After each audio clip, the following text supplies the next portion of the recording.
தெரிவித்துக் கொள்கிறேன். இன்றும் கூட நம்ம ஒவ்வொரு மாதமும் நாம் படித்துக் கொண்டிருக்கிறபடியாக இன்னும் ஒரு நம்ம அப்போஸ்தலரை குறித்து நாம் என்ன செய்ய போறோம்? படிக்க போகிறோம். ஏற்கனவே நம்ம என்ன பண்ணியிருக்கோம்? 4 அப்போஸ்தலர்களை குறித்து படித்திருக்கோம். யார் யாருன்னு உங்களுக்கு ஞாபகம் இருக்கும்னு நினைக்கிறேன். அந்திரேயாவை குறித்து படித்துட்டோம். பார்த்தலமேயு குறித்து படிச்சுட்டோம். யோவானை குறித்து படிச்சுட்டோம். ஐ திங்க் 3 பேரை மட்டும் தான் படிச்சிருக்கோமா? இன்னைக்கு நம்ம யார பத்தி படிக்க போறோம்னா, இன்னொருத்தர குறித்து நம்ம படிக்க போகிறோம்.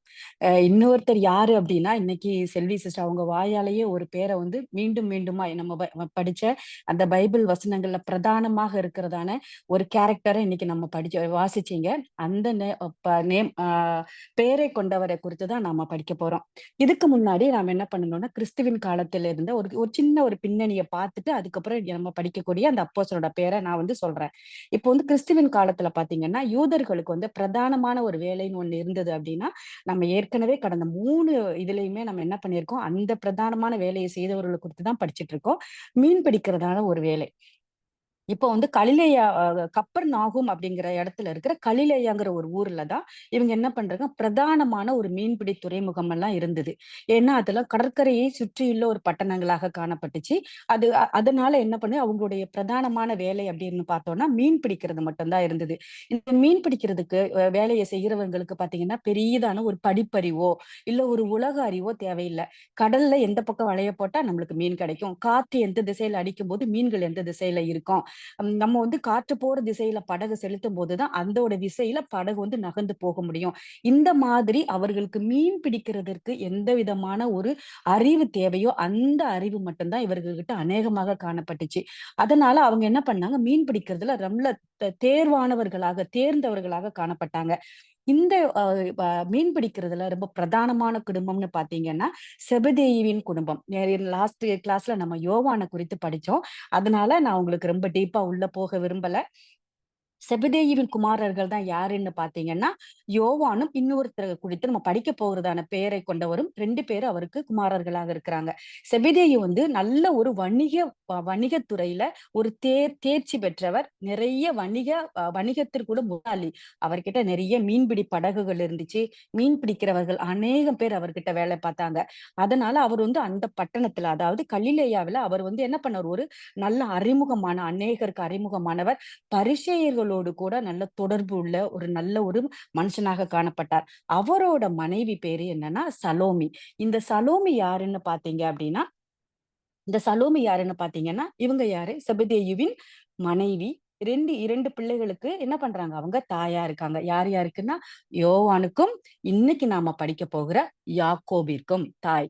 யாக்கோபு முதற் குமாரன், யோவான் 2வது குமாரன். இவங்க சலோமி வந்து நம்ம பார்க்கணும் அப்படின்னா, நம்மளுக்கு வந்து அவங்கள பத்தின ஒரு சின்ன பின்னணி வந்து நம்ம என்ன பண்ணணும்? படிக்கணும். அந்த சலோமி வந்து செபதேயுவின் மனைவியா இருக்காங்க.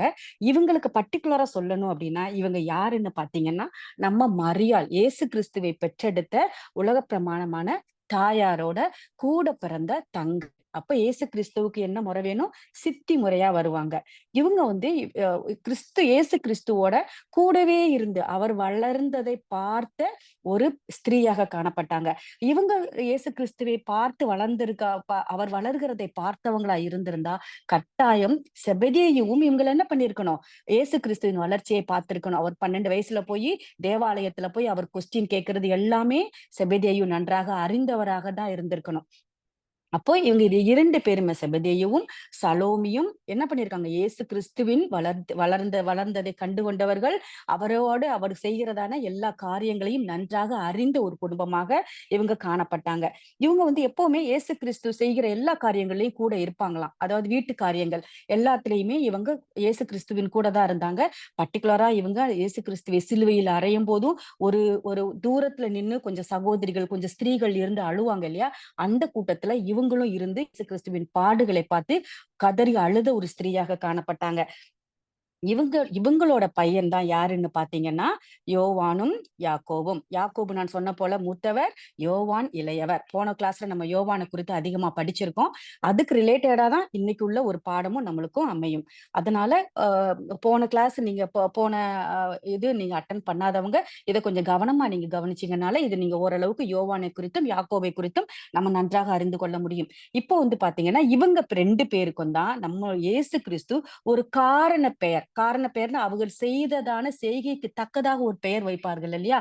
அந்த மாதிரி காரண பெயராக இயேசு கிறிஸ்து யோவானுக்கும் யாக்கோபுக்கும் பொவர்னகேஸ், இடிமுழக்கத்தின் குமாரர்கள் அப்படிங்கிறதான ஒரு பெயரை வந்து என்ன பண்ணியிருப்பாரு, இயேசு கிறிஸ்து அவர்களுக்கு சூட்டியிருப்பார்.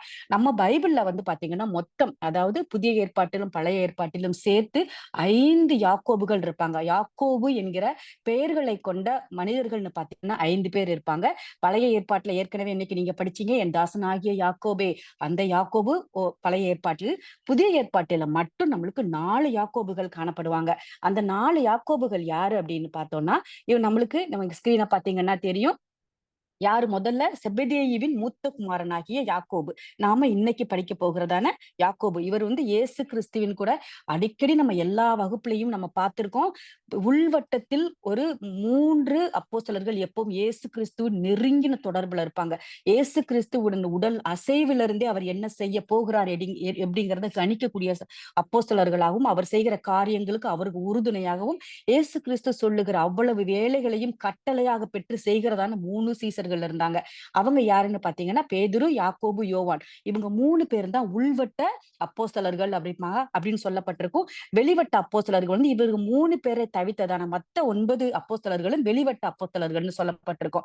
அவங்க வந்து இயேசு கிறிஸ்து செய்கிறதான ரொம்ப காரியங்களை நுணுக்கமா கவனிச்சிருக்க மாட்டாங்க. இயேசு கிறிஸ்து அவர்கள் கிட்ட ஒரு வேலையை சொன்னா அவங்க செய்வாங்க. ஆனா அவரை ரொம்ப நெருக்கமா கவனிச்சிருக்க மாட்டாங்க. அந்த மாதிரி இருக்க அப்போஸ்தலர்கள் வெளிவட்ட அப்போஸ்தலர்கள்னு சொல்லப்பட்டிருக்கும். அதே போல இந்த அப்போஸ்தலருக்கு, நாம இன்னைக்கு படிக்க போகிற அப்போஸ்தலருக்கு மிக பெரிதான கொடை இயேசு கிறிஸ்துவின் பேர், இயேசு கிறிஸ்துவின் ஆசீர்வாதமும் பிதாவாகிய தேவனுடைய ஆசீர்வாதமும் முதலில் பெற்ற அப்போஸ்தலரும் இவர்தான். பின்னாடி நம்ம பார்க்கலாம். 2வது அப்போஸ்தலர் யாருன்னு பாத்தீங்கன்னா அல்பேதேயுவின் குமாரனாகிய யாக்கோபு. இவரும் ஒரு அப்போஸ்தலர். நீங்க அப்போஸ்தலர் லிஸ்ட்ல நீங்க எடுத்து பாத்தீங்கன்னா 2 யாக்கோபு இருப்பாங்க. அதுல அல்பேதேயுவின் குமாரனாகிய யாக்கோபு அப்படிங்கிறவர் இன்னொரு யாக்கோபு. 3வது யாருன்னு பாத்தீங்கன்னா இயேசுவின் கூட பிறந்த சகோதரர். அவர் வந்து 3வது யாக்கோபு. 4வது யாக்கோபு யாருன்னு பாத்தீங்கன்னா இயேசு கிறிஸ்துவுக்கு ததேயு அப்படிங்கிறதான, அவர் பேர் வந்து யூதாஸ். ஆனா அவருக்கு இன்னொரு பேர் இருக்கும், ததேயு. அவருமே ஒரு அவரோட அப்பா பெயர் என்னன்னு பாத்தீங்கன்னா யாக்கோபு. அப்போ அந்த யூதாஸ் காரியோத்து அல்ல, வேறு ஒரு யூதாஸ். அவருக்கு ததேயுன்னு இன்னொரு நிக்நேமும் கூட உண்டு. அந்த யூதேசன் தந்தை பேர் என்னன்னா யாக்கோபு. அவருக்கு மொத்தம் 4 யாக்கோபுகள் நம்மளுடைய வேதத்துல வந்து, அதாவது புதிய ஏற்பாட்டுல வந்து நம்மளுக்கு காணப்படுவார்கள். இப்போ வந்து நம்ம என்ன பண்ண போறோம், யாக்கோபு அப்போஸ்தலனாகிய யாக்கோபை குறித்து நம்ம இப்ப பார்க்க போகிறோம். இப்போ வந்து கிபி 28 இல்லைன்னா 29, இந்த 28ல இருந்து 29ற்குள்ளாக பேதுரு, அந்திரேயா, யாக்கோபு இந்த 3 பேர் என்ன பண்ணிக்கிட்டு இருக்காங்க, யோவான், இந்த 4 பேருமே மீன் பிடிக்கிற வேலையை தான் செஞ்சுட்டு இருக்காங்க. ஏன்னா பேதுரு வந்து ரொம்ப ஏழ்மைப்பட்ட குடும்பத்துல இருந்தவரு. பேதுருவுடைய தம்பி தான் யாரு, அந்திரேயா. நான் ஏற்கனவே நம்ம அந்திரேயா ஃபர்ஸ்ட் முதல் வகுப்புல நம்ம படிச்சது அந்திரேயாவை குறித்து தான். சீசர்களிலேயே முதலாக அப்போஸ்தலனாக அழைக்கப்பட்டவர் யாருன்னு பாத்தீங்கன்னா பேதுரு அல்ல, அந்திரேயா. அந்திரேயா போய் தான் தன் மூத்த சகோதரனாகிய பேதுருவை போய் அழைத்து வந்து நம்ம பழைய ஏற்பாட்டில் சொல்லப்பட்ட என்ன பண்ண நம்ம யோவான் ஸ்நானகன், நம்மளுக்கு யோவான் ஸ்நானகனால் அறிமுகப்படுத்தப்பட்ட இயேசு கிறிஸ்துவை நான் கண்டேன்னு சொல்லி யாரை கூட்டிட்டு வருவாரு, பேதுருவை கூட்டிட்டு வருவாரு. இவர்கள் 2 பேரும் கூட செபெதேயுவின் குமாரர்களாகிய யோவானும் யாக்கோபும், இவங்க 4 பேரும் சேர்ந்துதான் என்ன பண்றாங்க, இந்த மீன் பிடிக்கிற வேலையை இவங்க செய்து கொண்டு வருகிறாங்க. இவங்க எப்பவுமே அந்த பேதுருவும் அந்திரேயாவும் மீன் பிடிக்கிறப்போ இவங்களும் கூட தான் இருப்பாங்க. ஏன்னா இவங்க 4 பேருமே நல்ல ஒரு ஃப்ரெண்ட்ஸாக காணப்பட்டாங்க. ஏற்கனவே நாம் படிச்சது மாதிரி யோவான் ஸ்நானகனிடத்தில் அந்திரேயா, யோவான், பேதுரு இவர்கள் எல்லாம் ஏற்கனவே சீசர்களாக இருந்தவர்கள். யாக்கோபு இந்த 4 பேருமே யோவான் ஸ்நானகன் இடத்தில் சீசர்களாக இருந்தவர்கள். யோவான் ஸ்நானகன் மூலமாக இயேசு கிறிஸ்து மேசியா என்ற ஒரு வருவார் அப்படின்னு சொல்லி ஒரு எதிர்பார்ப்போட கூட இவர்கள் யோவான் ஸ்நானகர் இடத்தில் இருந்தவர்கள். அப்ப இயேசு கிறிஸ்து வருவார்னு ஒரு பெரிய எதிர்பார்ப்பு இவர்களுக்குள்ளாக இருந்தது, மேசியா வருவார் என்று. இந்த 4 பேருமே என்ன பண்ணிட்டு இருக்காங்க, ஒன்னாக சேர்ந்துதான் என்ன பண்றாங்க, மீன் பிடிக்கிற வேலையை இவங்க செய்து கொண்டிருக்கிறாங்க. அப்போ வந்து இயேசு கிறிஸ்து வந்து என்ன பண்றாரு, பேதுரு கிட்ட வந்து வலைய நீ இந்த மீன் ஃபுல்லா ராத்திரி பூரா தேடுறாங்க. அவங்களுக்கு மீனே கிடைக்கல. அப்ப என்ன பண்றாங்க, இயேசு கிறிஸ்து வந்து பேதுருவோட படகில் ஏறி நீ இந்த பக்கம் அது வலதுபுறமாக உன்னுடைய வலையை போடு, அதிலிருந்து அநேக மீன்கள் கிடைக்கும்னு சொல்றாரு. அவர் பேச்ச கேட்டு என்ன பண்றாரு, பேதுரு போட்ட உடனே வலை கிழியத்தக்கதாக மீன்கள் அநேக விதமான மீன்கள், சிறிதும் பெரிதுமான அநேகமான மீன்கள் கிடைக்குது. அவர் வலையை இழுத்து பார்க்கிறாரு, வலை கிடைக்கல. அப்ப என்ன பண்றாரு, பக்கத்து படகுல இருக்கிறதான யோவான், யாக்கோபு சென்று கொண்டிருக்க அந்த படக பார்த்து இவரு சைகை காமிக்கிறாரு. "நீ வா, என்னோட படகுல நெறைய வலையில நெறைய மீன் சிக்கியிருக்கு. என்னால இழுக்க முடியல. எனக்கு துணைக்கு நீ வான்னு" சொல்லி கூப்பிடுறாரு. அப்ப கூப்பிடும் பொழுது இயேசு கிறிஸ்துவை யோ யோவானும் யாக்கோபும் அறிந்து கொள்ளவில்லை.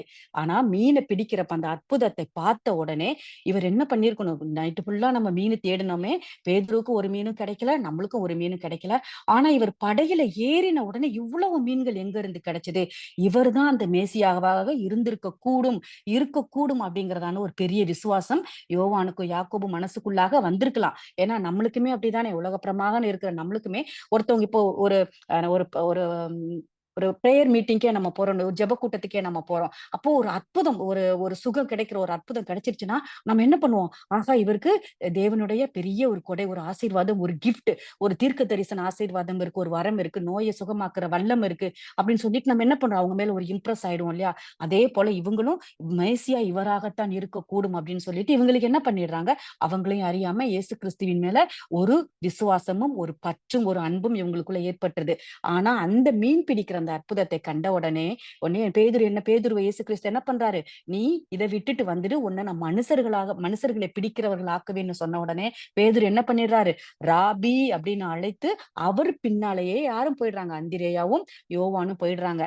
ஆனா நம்ம படிக்கிற வசனங்கள்ல பார்த்தீங்க அப்படின்னா, உடனே யோவானுக்கும், யாக்கோபுக்கும் அழைப்பு வந்துருச்சு அப்படின்னு நாம படிப்போம். வாசிங்க சிஸ்டர் யாராவது லூக்கா 5வது அதிகாரம் 10வது வசனம். சீமோனுக்கு கூட்டாளியான செபதேயுவின் குமாரனாகிய யாக்கோபும் யோவானும் அந்தப்படியே பிரமித்தார்கள். அப்பொழுது இயேசு சீமோனை நோக்கி, பயப்படாதே, இது முதல் நீ வாசிங்க சிஸ்டர். இது முதல் நீ மனுஷரை பிடிக்கிறவனா இருப்பாய் என்றார். இதுல வந்து நம்ம என்ன பண்ணுவோம் அப்படின்னா, நீங்க வந்து அவர வந்து என்ன பண்ணிருவாங்க, இந்த வசனத்துல வந்து நம்ம உடனே யோவானும் யாக்கோபும் அவர பின்தொடர்ந்து போயிட்டாங்க அப்படிங்கிற மாதிரி நம்ம படிச்சிருப்போம். இல்ல. ஏன்னா முதல் அழைப்பு யாருக்கு வந்தது? அந்திரேயாவுக்கு வந்தது. அந்திரேயா பேதுருவை கூட்டிக் கொண்டு 2 பேரும் இயேசு கிறிஸ்துவனோட போயிட்டாங்க. ஆனா இவங்க வந்து என்ன பண்றாங்க? அந்த நிகழ்வை பார்த்து பிரமிச்சு போயி என்ன பண்ணிட்டாங்கன்னா, அந்த படகுல இருந்து இறங்கி அவர்களுடைய வேலைய செய்ய போயிட்டாங்க. ஆனா அதுக்கு முன்னாடி வசனத்துல நம்ம என்ன பார்த்தோம்? சீமோனே நீ என்ன பண்ணாத, பயப்படாத. அதேபோல செபதேயுவின் குமாரர்களே நீங்க பயப்படாதீங்க அப்படின்னு சொல்லப்பட்டு அவங்க பின்தொடர்ந்து பிரமித்தார்கள் அப்படிங்கிற வார்த்தையை மட்டும்தான் நாம அந்த இடத்துல எடுத்துக்கிட்டு நம்ம அடுத்த வசனத்திற்குள்ளாக போகணும். அதுல வந்து அவங்க இம்மீடியட்டா அவர் பின்னாடி போனதாக சொல்லப்பட்டிருக்கும். ஆனா இம்மீடியட்டா அவங்க என்ன பண்ண மாட்டாங்க, யோவானும் யாக்கோவுக்கும் இயேசு கிறிஸ்துவின் இடத்திலிருந்து அழைப்பு வந்திருக்காது. அதுக்கு நம்ம உதாரணமா பார்க்கணும்னா இந்த வாசன சீமோன் கூட்டாளிகளான செபதேயுவின் குமாரனாகிய யாக்கோபும் யோவானும் அந்தப்படியே பிரமித்தார்கள். அப்பொழுது இயேசு சீமோனை நோக்கி, பயப்படாதே, இது முதல் நீ மனுஷரை பிடிக்கிறவனா இருப்பா என்று சொல்லி பேதுருவை அழைத்து கொண்டு போயிட்டாரு. அப்போ யோவானுக்கும் யாக்கோபும் அழைப்பு கிடைக்கல. அப்ப என்ன பண்றாங்கன்னா, வாசிங்க சிஸ்டர். அவர்கள் படகுகளை கரையிலே கொண்டு போய் நிறுத்தி எல்லாவற்றையும் விட்டு அவருக்கு பின் சென்றார்கள். நம்ம அடுத்த வசனத்திலே பாத்தீங்கன்னா, அவரே எல்லாவற்றையும் விட்டு அவரை பின்தொடர்ந்து சென்றார்கள்ன்னு சொல்லப்பட்டிருக்கும். இல்ல. அத நம்ம என்ன பண்ணணும்னா, அத நம்ம புரிஞ்சு கொள்ளணும்னா, மார்க் 1வது அதிகாரம் 19வது வசனத்த வாசிங்க சிஸ்டர். அவர் அவ்விடம் விட்டு சற்று புறம் போனபோது செபதேவியின் குமாரன் யாக்கோபும் அவன் சகோதரன் யோவானும் படவிலே வலை வீசி வலைகளை பழுது பார்த்து கொண்டிருந்தார்கள். இவங்க என்ன பண்ணிட்டாங்க, பேதுருவும் அந்திரேயாவும் போயிட்டாங்க. இவங்க என்ன பண்ணிட்டாங்க, அந்த வலைகள்ல எல்லாம் மீன் எல்லாம் பிடிச்சிட்டு இயேசு கிறிஸ்துவை பார்த்து பிரமிச்சுட்டு இவங்க என்ன பண்ணிட்டாங்க, அவங்களோட வேலையை செய்ய வந்துட்டாங்க. கரைக்கு வந்து அந்த வேலையை என்ன பண்றாங்கன்னா, அவங்க படகுல இருந்து கீழே இறங்கி அந்த மீனெல்லாம் என்ன பண்ணிருக்கணும், தேவையான இடத்துல எல்லாம் பெரிய பாக்ஸ் மாதிரியோ இல்ல பெரிய பெரிய பொட்டலங்களாகவோ ஆக்கி அதை என்ன பண்ணிருக்கணும், மீன் மீன் கொடுக்கிற சந்தைக்கு கொண்டு போகிறதுக்கு ரெடி பண்ணி கொடுத்திருந்திருக்கலாம். அப்படியே என்ன என்ன பண்ணிருக்கலாம், வலைகளை கொண்டு வந்து கரைகள்ல வந்து என்ன பண்ணிருக்கணும், வலைகளை போட்டு என்ன பண்ணிருக்கணும், அதெல்லாம் பழுது பார்த்திருக்கணும். வாசிங்க சிஸ்டர் அடுத்து மார்க் 1:20. உடனே அவர்களையும் அழைத்தார். அப்பொழுது அவர்கள் தங்கள் தகப்பனாகிய செபதேவியின் கூலியாட்களோடு படவிலே விட்டு அவருக்கு பின் சென்றார்கள். இப்போதான் என்ன பண்றாங்க, வலைகளை கடற்கரையில வந்து வலைகள் எல்லாம் சரி பண்ணிக்கிட்டு இருக்காங்க. ஏன்னா வலைகள சரி பண்ணினாதான் அடுத்த முறை வலைய போடுறதுக்கு வலை ரெடி பண்ணணும். வலையில ஏதாவது ஏன்னா ஒரு மீன்களை பிடிச்சிருக்கும்போது அது செதில்கள் பட்டு வலைய அறுந்திருக்கக்கூடும். மண்ணு, பெரிய பெரிய கல்லு, அதுல உள்ள பாத்தீங்கன்னா கடற்குள்ளார இருக்குதான கடல் பாசின்னு சொல்லப்பட்டிருக்கிற அந்த சின்ன சின்ன செடிகள் மாதிரி இருக்கும் இல்லையா? அந்த கடல் பாசி இந்த மாதிரியான ஒரு பொருட்கள் எல்லாம் வந்து வலையில சிக்கி இருக்கும். அப்ப அடுத்து அவங்க மீன் பிடிக்க போகிறதா இருந்தா அதுக்கு முன்னாடியே என்ன பண்ணிருக்கணும், அதையெல்லாம் வலையெல்லாம் சுத்தப்படுத்தி இருக்கணும். அந்த மாதிரி இவங்க என்ன பண்றாங்க, கடற்கரையில உட்கார்ந்து அந்த வலைகள சுத்தப்படுத்திக் கொண்டிருக்கிறாங்க. சுத்தப்படுத்திக் கொண்டு இருக்கிறம்போது தான் ஏற்கனவே நம்ம மேல வாசிச்ச ஒ மா மார்க் 1:20 எல்லாவற்றையும் விட்டுட்டு, "நீ என் பின்னாடி வா" அப்படின்னு சொல்லி இயேசு கிறிஸ்து அவர்களை அழைக்கிறார். இதுக்கு மேக்ஸிமம் பார்த்தீங்க அப்படின்னா, என்ன பண்ணியிருக்கணும், ஒரு 2ல இருந்து ஒரு 6 மணி நேரம் ஆயிருக்க கூடும். ஏன்னா, அவங்க பேதுரு மீன் பிடிக்கிறத மீன பிடிச்சு அவங்க 2 பேரும் பின்னாடி போயிட்டாங்க. அந்த மீன்கள கடற்கரைக்கு கொண்டு வந்திருக்கணும். அதையெல்லாம் பேக் பண்ணியிருக்கணும். அதை எல்லாத்தையும் ஒவ்வொரு இடத்துகளுக்கு பிரிச்சு வேலையாட்கிட்ட கொடுத்து சந்தைக்கு அனுப்பியிருக்கணும். வலைய பழுது பார்த்திருக்கணும். இதற்கெல்லாம் ஏறக்குறைய நம்ம சும்மா ஒரு ஏறக்குறைய ஒரு தோராயமாக ஒரு டைம் போட்டோம்னா, 2லிருந்து 6 மணி நேரம் ஆயிருக்கலாம். இந்த 6 மணி நேரம் கடந்த பின்பாக தான் இயேசு கிறிஸ்து வந்து என்ன பண்றாரு, "என்னோட நீ வா" அப்படின்னு கூப்பிடுறாரு. என்னோட வான்னு கூப்பிட்ட உடனே என்ன பண்ணிட்டாங்க, யோவானும், யாக்கோபும் ஒன்னையுமே யோசிக்கல. அவங்க எவ்வளவு பெரிய பணக்கார குடும்பம். செபெதேயு அந்த கலிலேயாவிலேயே ஒரு பெரிய மீன்பிடி துறைமுகத்தை நடத்தினவர். பெரிய ஒரு வணிக முதலாளி. அவர்கிட்ட அநேகர் வேலை பார்த்தாங்க. அநேக படகுகள் இருந்துச்சு. அவர்கிட்ட ஒரு பெரிய வீடே இருந்துச்சு. செபெதேயுவு கிட்ட.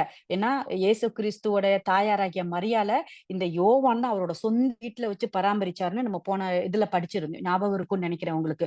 அந்த அளவுக்கு இவர்கிட்ட என்ன பண்ணிருக்கு, ஒரு பெரிய ஒரு முதலாளி போல ஒரு நல்ல ஒரு வசதியான ஒரு குடும்பத்துல வாழ்ந்த இவங்க 2 பேரும் எதையுமே யோசிக்காம வலைகளை அங்கேயே போட்டுட்டு யோவானும் யாக்கோபும் இயேசு கிறிஸ்துவை பின்தொடர்ந்து போறாங்க. பின்தொடர்ந்து போகும்போது இதுக்கு முன்னாடி நம்ம வசனத்துல வாசிக்கிறோம் பாருங்க. அவர்கள் தன் தகப்பனாகிய செபெதேயுவை யார்கிட்ட விட்டுட்டு போனாங்களாம்? கூலி ஆட்களோடு படவிலே விட்டு போகும்போது கூட தன்னுடைய தகப்பனார பரிதவிக்காம விட்டுட்டு போகாம என்ன பண்றாங்க, மற்ற கூலி ஆட்கள் படகுல இருக்கிறதான அந்த கூலி ஆட்களோட சொல்லி என் தகப்பனாரை பார்த்து கொள்ளுங்கள், கவனித்துக் கொள்ளுங்கள்னு சொல்லிட்டு அவங்க போறாங்க. அந்த நேரத்துல செபெதேயுவின் மனநிலையை நீங்க நினைச்சு பாருங்க. தன்னுடைய அடுத்த தன்னுடைய அத்தனை சொத்துக்கும் முதலாளி யார் அடுத்து? யாக்கோபு. ஏன்னா அவர்தான் மூத்த பிள்ளை. மூத்த பிள்ளைக்கு தான் தன்னுடைய தகப்பனுடைய சொத்து அனைத்தும் போகணும். ரெட்டிப்பான பங்கு மகனுக்கும், அதுக்கு அடுத்து உள்ள பங்கு தான் யோவானாகிய சிறிய மகனுக்கும் போகணும். அப்போ இருக்கிறதான 2 பிள்ளைகளும் இயேசு கிறிஸ்துவுக்கு பின்னாடி போயிட்டாங்க. ஆனா அவர் நினைச்சிருந்தா என்ன பண்ணிருக்கலாம்? தடுத்திருக்கலாம். என்னுடைய ஆஸ்திக்கு சொந்தக்காரரான பிள்ளைகளே நீங்க என்ன விட்டுட்டு போறீங்களே! அடுத்து இந்த தொழில யாரு பாப்பா?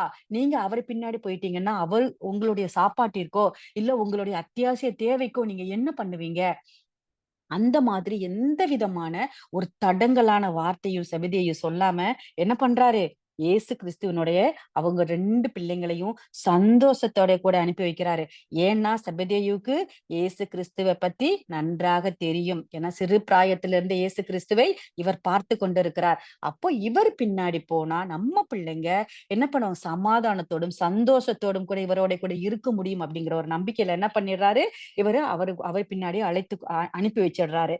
இப்போ என்ன அவரோட கூட அந்த அவங்க 2 பேரும் தகப்பனார என்ன பண்றாங்க, மத்த ஊழியக்காரர்களோட விட்டு இயேசு கிறிஸ்துவின் பின்னாடியே 2 பேருமே போயிடுறாங்க. ஏற்கனவே நம்ம பார்த்திருக்கோம் உள்வட்டத்துல இந்த 3 பேரும் தான். யாக்கோபு, யோவான், பேதுரு. ஏன் இத நான் உங்ககிட்ட திருப்பி திருப்பி சொல்றேன் அப்படின்னா, இந்த 3 பேரும் தான் நம்மளுடைய வேதத்துல பார்த்தீங்கன்னா, அநேக என்ன பண்ணியிருக்காங்க, புத்தகங்களை எழுதினவங்க. அவர பித்துனதான ரொம்ப யோவான் சுவிசேஷம்னா நீங்க படிச்சீங்கன்னா, இயேசு கிறிஸ்துவ பத்தின அழகான மிக நுணுக்கமான காரியங்கள் எல்லாமே அவரை எழுதப்பட்டிருக்கும். யோவான் யோவான் மட்டும் தான் அவரோட தெய்வீக தன்மைய வந்து அழகா விவரிச்சு எழுதியிருப்பாரு. மத்தேயு பார்த்தீங்க அப்படின்னா, அவருடைய பொறந்தத பத்தி அவர் யூதர்களின் ராஜாவாக அவர ஃபோக்கஸ் பண்ணி தான் மத்தேயு எழுதியிருப்பாரு. அதேபோல ஒவ்வொரு சீசர்களுமே என்ன பண்ணியிருக்காங்கன்னா, இயேசு கிறிஸ்துவோட கூட பழகினவங்க. அதுவும் இந்த 3 பேர் உள்வட்டத்துல இருக்கிறவங்க பேதுரு, யாக்கோபு, யோவானும் தான் இயேசு கிறிஸ்துவின் சகல காரியங்களையும் என்ன பண்ணியிருக்காங்க, அவரோட கூட இருந்து நேர்த்தியாய் செய்தவர்கள்ன்றதுனால தான் ரொம்ப அழகாக கூட அவங்க சுவிசேஷத்துல பேதுருவாகட்டும், இல்லைன்னா யோவான் ஆகட்டும் அழகாக எழுதியிருப்பாங்க. நம்ம தெரிஞ்சபடி யாக்கோபு நிருபத்தை எழுதினவர் வந்து இவர் கிடையாது. இந்த யாக்கோபு வந்து நம்ம இந்த யாக்கோபு நிருபத்தை எழுதினவர் கிடையாது. நிறைய பேர் மிஸ் அண்டர்ஸ்டாண்ட் பண்ணுவாங்க. அது தவறு. இந்த யாக்கோபு நிருபத்தை எழுதினவர் யாருன்னு பாத்தீங்கன்னா, இயேசு கிறிஸ்துவின் சகோதரனாகிய யாக்கோபுன்னு ஒருத்தர் இருப்பார் இல்லையா, அவர்தான் யாக்கோபு நிருபத்தை எழுதினவர். இவர் அல்ல யாக்கோபு நிருபத்தை எழுதினவர். அதனால என்ன பண்ணுவாங்கன்னா, இப்ப இந்த உள்வட்ட அப்போஸ்தலர்கள் இயேசு கிறிஸ்துவோடு நெருங்கி இருந்தாங்க. மற்றவர்கள்லாம் வெளிவட்ட அப்போஸ்தலர்கள்னு சொல்லப்பட்டிருப்பான். இவங்க அப்போஸ்தலர் இவர்கள் வந்து என்னன்னா, எப்பவுமே இந்த ஒரு காரியத்துல பாத்தீங்க அப்படின்னா, இந்த யோவானுக்கு மேலயும் யாக்கோபு மேலயும் மத்த சீசர்கள்ல இருக்கிற எல்லாருக்குமே ஒரு கசப்பு வந்து வரும். அது எந்த சூழ்நிலையில நடக்கும் அப்படின்னு பாத்தீங்கன்னா, இவங்க வந்து என்ன பண்ணிருப்பாங்க, ஆஹ் இவங்க இந்த 4 பேர் என்ன பண்ணிருப்பாங்கன்னா, இவங்க இப்போ எரிகோவில இருந்து கடைசி பயணமாக இப்ப இயேசு கிறிஸ்து இதுக்கு இந்த சம்பவத்திற்கு அடுத்ததாக என்ன பண்ணிருக்கணும், எருசலேமுக்கு போகணும். எருசலேமுக்கு போய் தன்னை ஜீவ பலியாக ஒப்பு கொடுக்க வேண்டும். அப்ப இதுதான் அவரோட கடைசி பயணம். கடைசி பயணம் அப்படின்னு பார்த்தோம் அப்படின்னா, இவர் எங்க இருந்து போறார், எரிகோவில இருந்து எருசலேமுக்கு போகிறார். அப்போ போகிற வழியில இயேசு கிறிஸ்துவின் சிறிய தாயாகிய மீன்ஸ் சித்தி சலோமி அப்படிங்கிறாங்கல்ல, நம்ம யோவானோட யாக்கோபோட தாயார், அவங்க வந்து இயேசு கிறிஸ்துவ அவங்க கால்ல பணிந்து கொண்டு, மேசியாவே, நீர் வந்து உம்முடைய ராஜ்யத்துல என்னோட மகன்கள் இருவரையும் உமது வலதுபுறத்திலும் இடதுபுறத்திலும் அமர வைத்துக் கொள்ளணும் அப்படின்னு சொல்லி மிக தாழ்மையாக வேண்டிக் கொள்கிறாங்க. இவங்களுக்கு மனசுல என்ன இருக்குன்னா, இப்ப இயேசு கிறிஸ்து கடைசி பயணமாக போகின்றார். இவர் போய் எருசலேம்ல போய் அவருடைய ராஜ்யத்தை ஸ்தாபிப்பார். ஏன்னா அந்த காலத்துல யூதர்களுக்கு இருந்த ஒரு பெரிய எதிர்பார்ப்பு என்னன்னா, மேசியா ராஜாவாக வருவார் என்றுதான். அவர் வந்து அடிக்கப்பட்ட குட்டியாக தன்னுடைய ஜீவனை கொடுக்க வருகிறார் அப்படிங்கிறது இவர்களுக்கு தெரியாது. அவங்க என்ன ராஜாவாக வருவார். சாலமோன் காலத்துல இருந்த சந்தோஷமான சமாதானமான ஒரு ராஜ்யம் மீண்டுமாய் நிறுவப்படும்.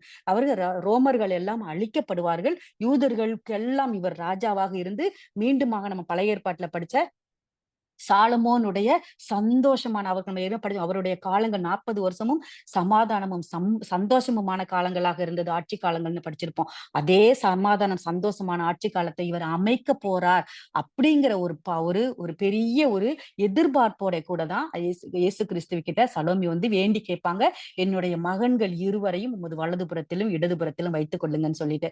அப்ப இயேசு கிறிஸ்து என்ன சொல்லுவாரு, வாசிங்க சிஸ்டர், மத்தேயு 20வது அதிகாரம் 24வது வசனம். மற்ற 10 பேரும் அதை கேட்டு அந்த 2 சகோதரர் பேரிலும் எரிச்சலானார்கள். இப்போ மற்ற சீசர்கள் எல்லாம் அந்த இடத்துல இருக்காங்க.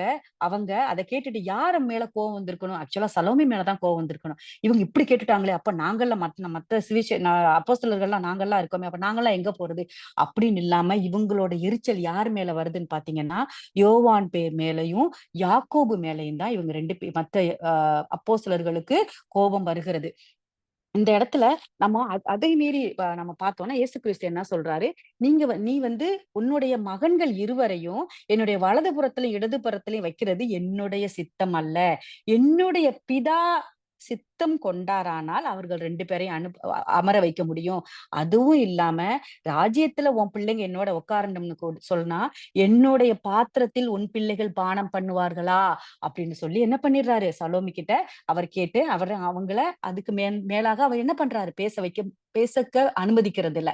ஏன்னா என்னுடைய பானத்துல எவன் வந்து என்னுடைய கப்புல, அதாவது என்னுடைய பாத்திரத்துல யார் பானம் பண்ணுகிறானோ அவன் தான் என்னோட கூட இருக்கணும். ரொம்ப என்ன பண்ணிருப்பாருன்னா, ஒரு சிம்பாலிக்காக ஒரு அடையாள ஒரு ஒரு அற்புதத்தோட கூட இயேசு கிறிஸ்து அந்த இடத்துல பேசியிருப்பாரு.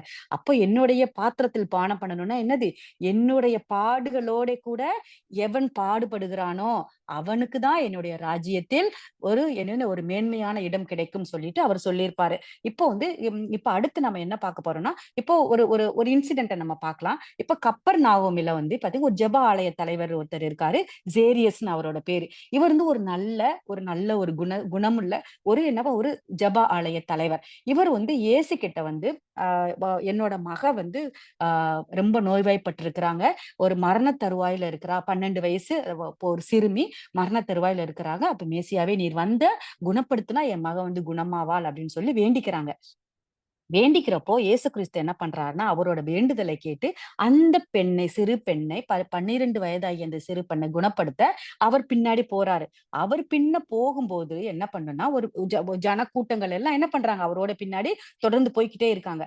அப்படி அவர் போகும் பொழுது தான் 12 வருடங்களாக உதிரப்போக்கு உள்ள ஒரு ஸ்திரீ, எல்லா மருத்துவர்களாலும் கைவிடப்பட்ட, சமுதாயத்தால் புறக்கணிக்கப்பட்ட, ஏன்னா அந்த யூதர்கள் காலத்துல என்ன பண்ணுவாங்க, இந்த மாதிரி ஆ ஓவரா ரத்தப்போக்கு உள்ளவங்கள வந்து என்ன பண்ணுவாங்கன்னா, தீட்டுன்னு சொல்லி அவங்கள என்ன பண்ணுவாங்க, ஊருக்கு ஒதுக்குப்புறமாக எப்படி குஷ்டரோகிகளை வந்து அவங்க பாவிகள்னு ஒதுக்குறாங்களோ, அதே போல உதிரப்போக்கு உள்ள இவங்கள வந்து என்ன பண்ணுவாங்க, இவங்களுக்கு வந்து கண்ட்ரோலே இல்ல. ஒரு ஒரு ஒரு கட்டுக்கடங்காத ஒரு ரத்தப்போக்கோட கூட இவங்க என்ன பண்றாங்க, ரொம்ப 12 வருடங்களாக கஷ்டப்படுறாங்க. இந்த கஷ்டப்படுற ஸ்திரீ அவர் அந்த சிறுமியை குணமாக்க போகும் பொழுதுதான் இவரோட வஸ்திர தொங்கலை பிடித்து என்ன பண்றாங்க, ஒரு ஒரு வஸ்திரத்தின் ஒரு நுனியை பிடித்து இவங்க என்ன பண்றாங்க, சுகம் பெற்றுக் கொள்கிறாங்க.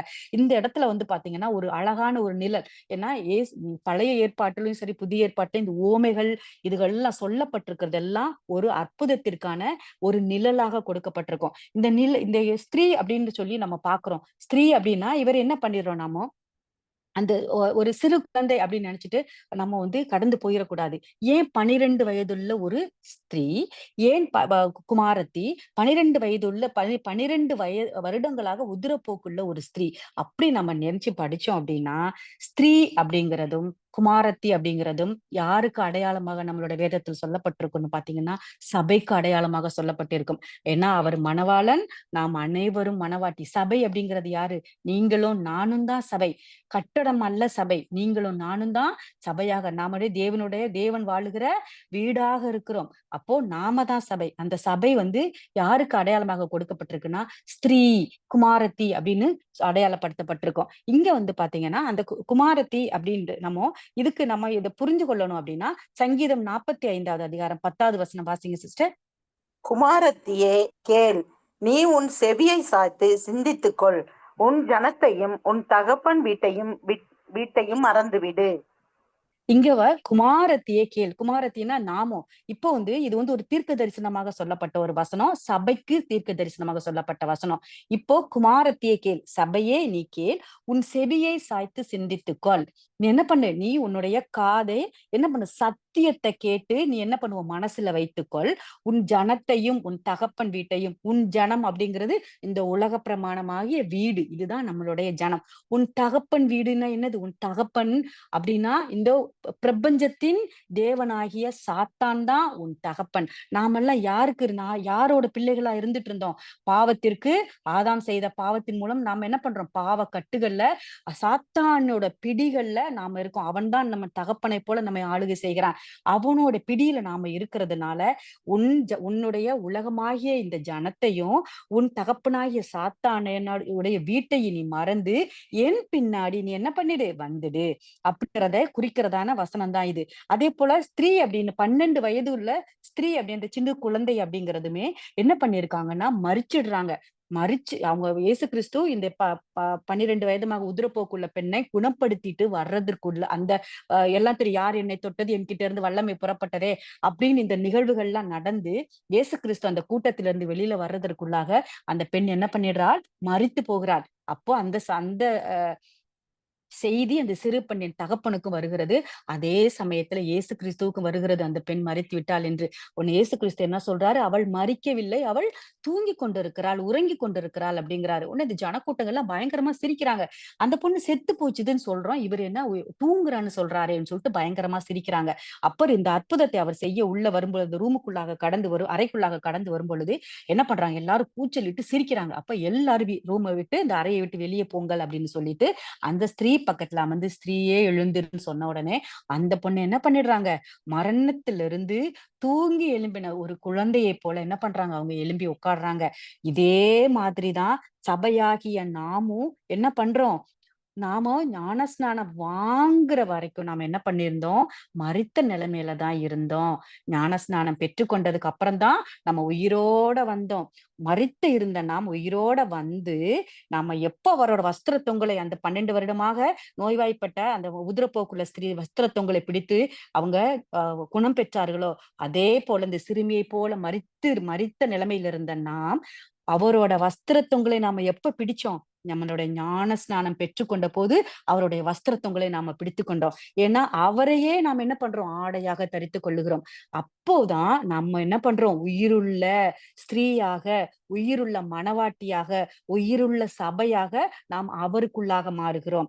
இதுதான் இந்த 12 வயது சிறுமிக்குள்ளாகவும், 12 வயதாக உதிரப்போக்குள்ள பெண்ணுக்கு உள்ளாக ஒளித்து வைக்கப்பட்டிருக்கிற நிஜமான அர்த்தம். இந்த நம்ம அர்த்தத்த நம்ம அதோட சேர்த்து பொருத்தி படிச்சோம் அப்படின்னா, நம்மளுக்கு ரொம்ப எளிதாக வேதத்தை நம்ம புரிந்து நம்மளுடைய மனதுல வைத்து அதன்படி நம்ம நடக்க உதவியாக இருக்கும்.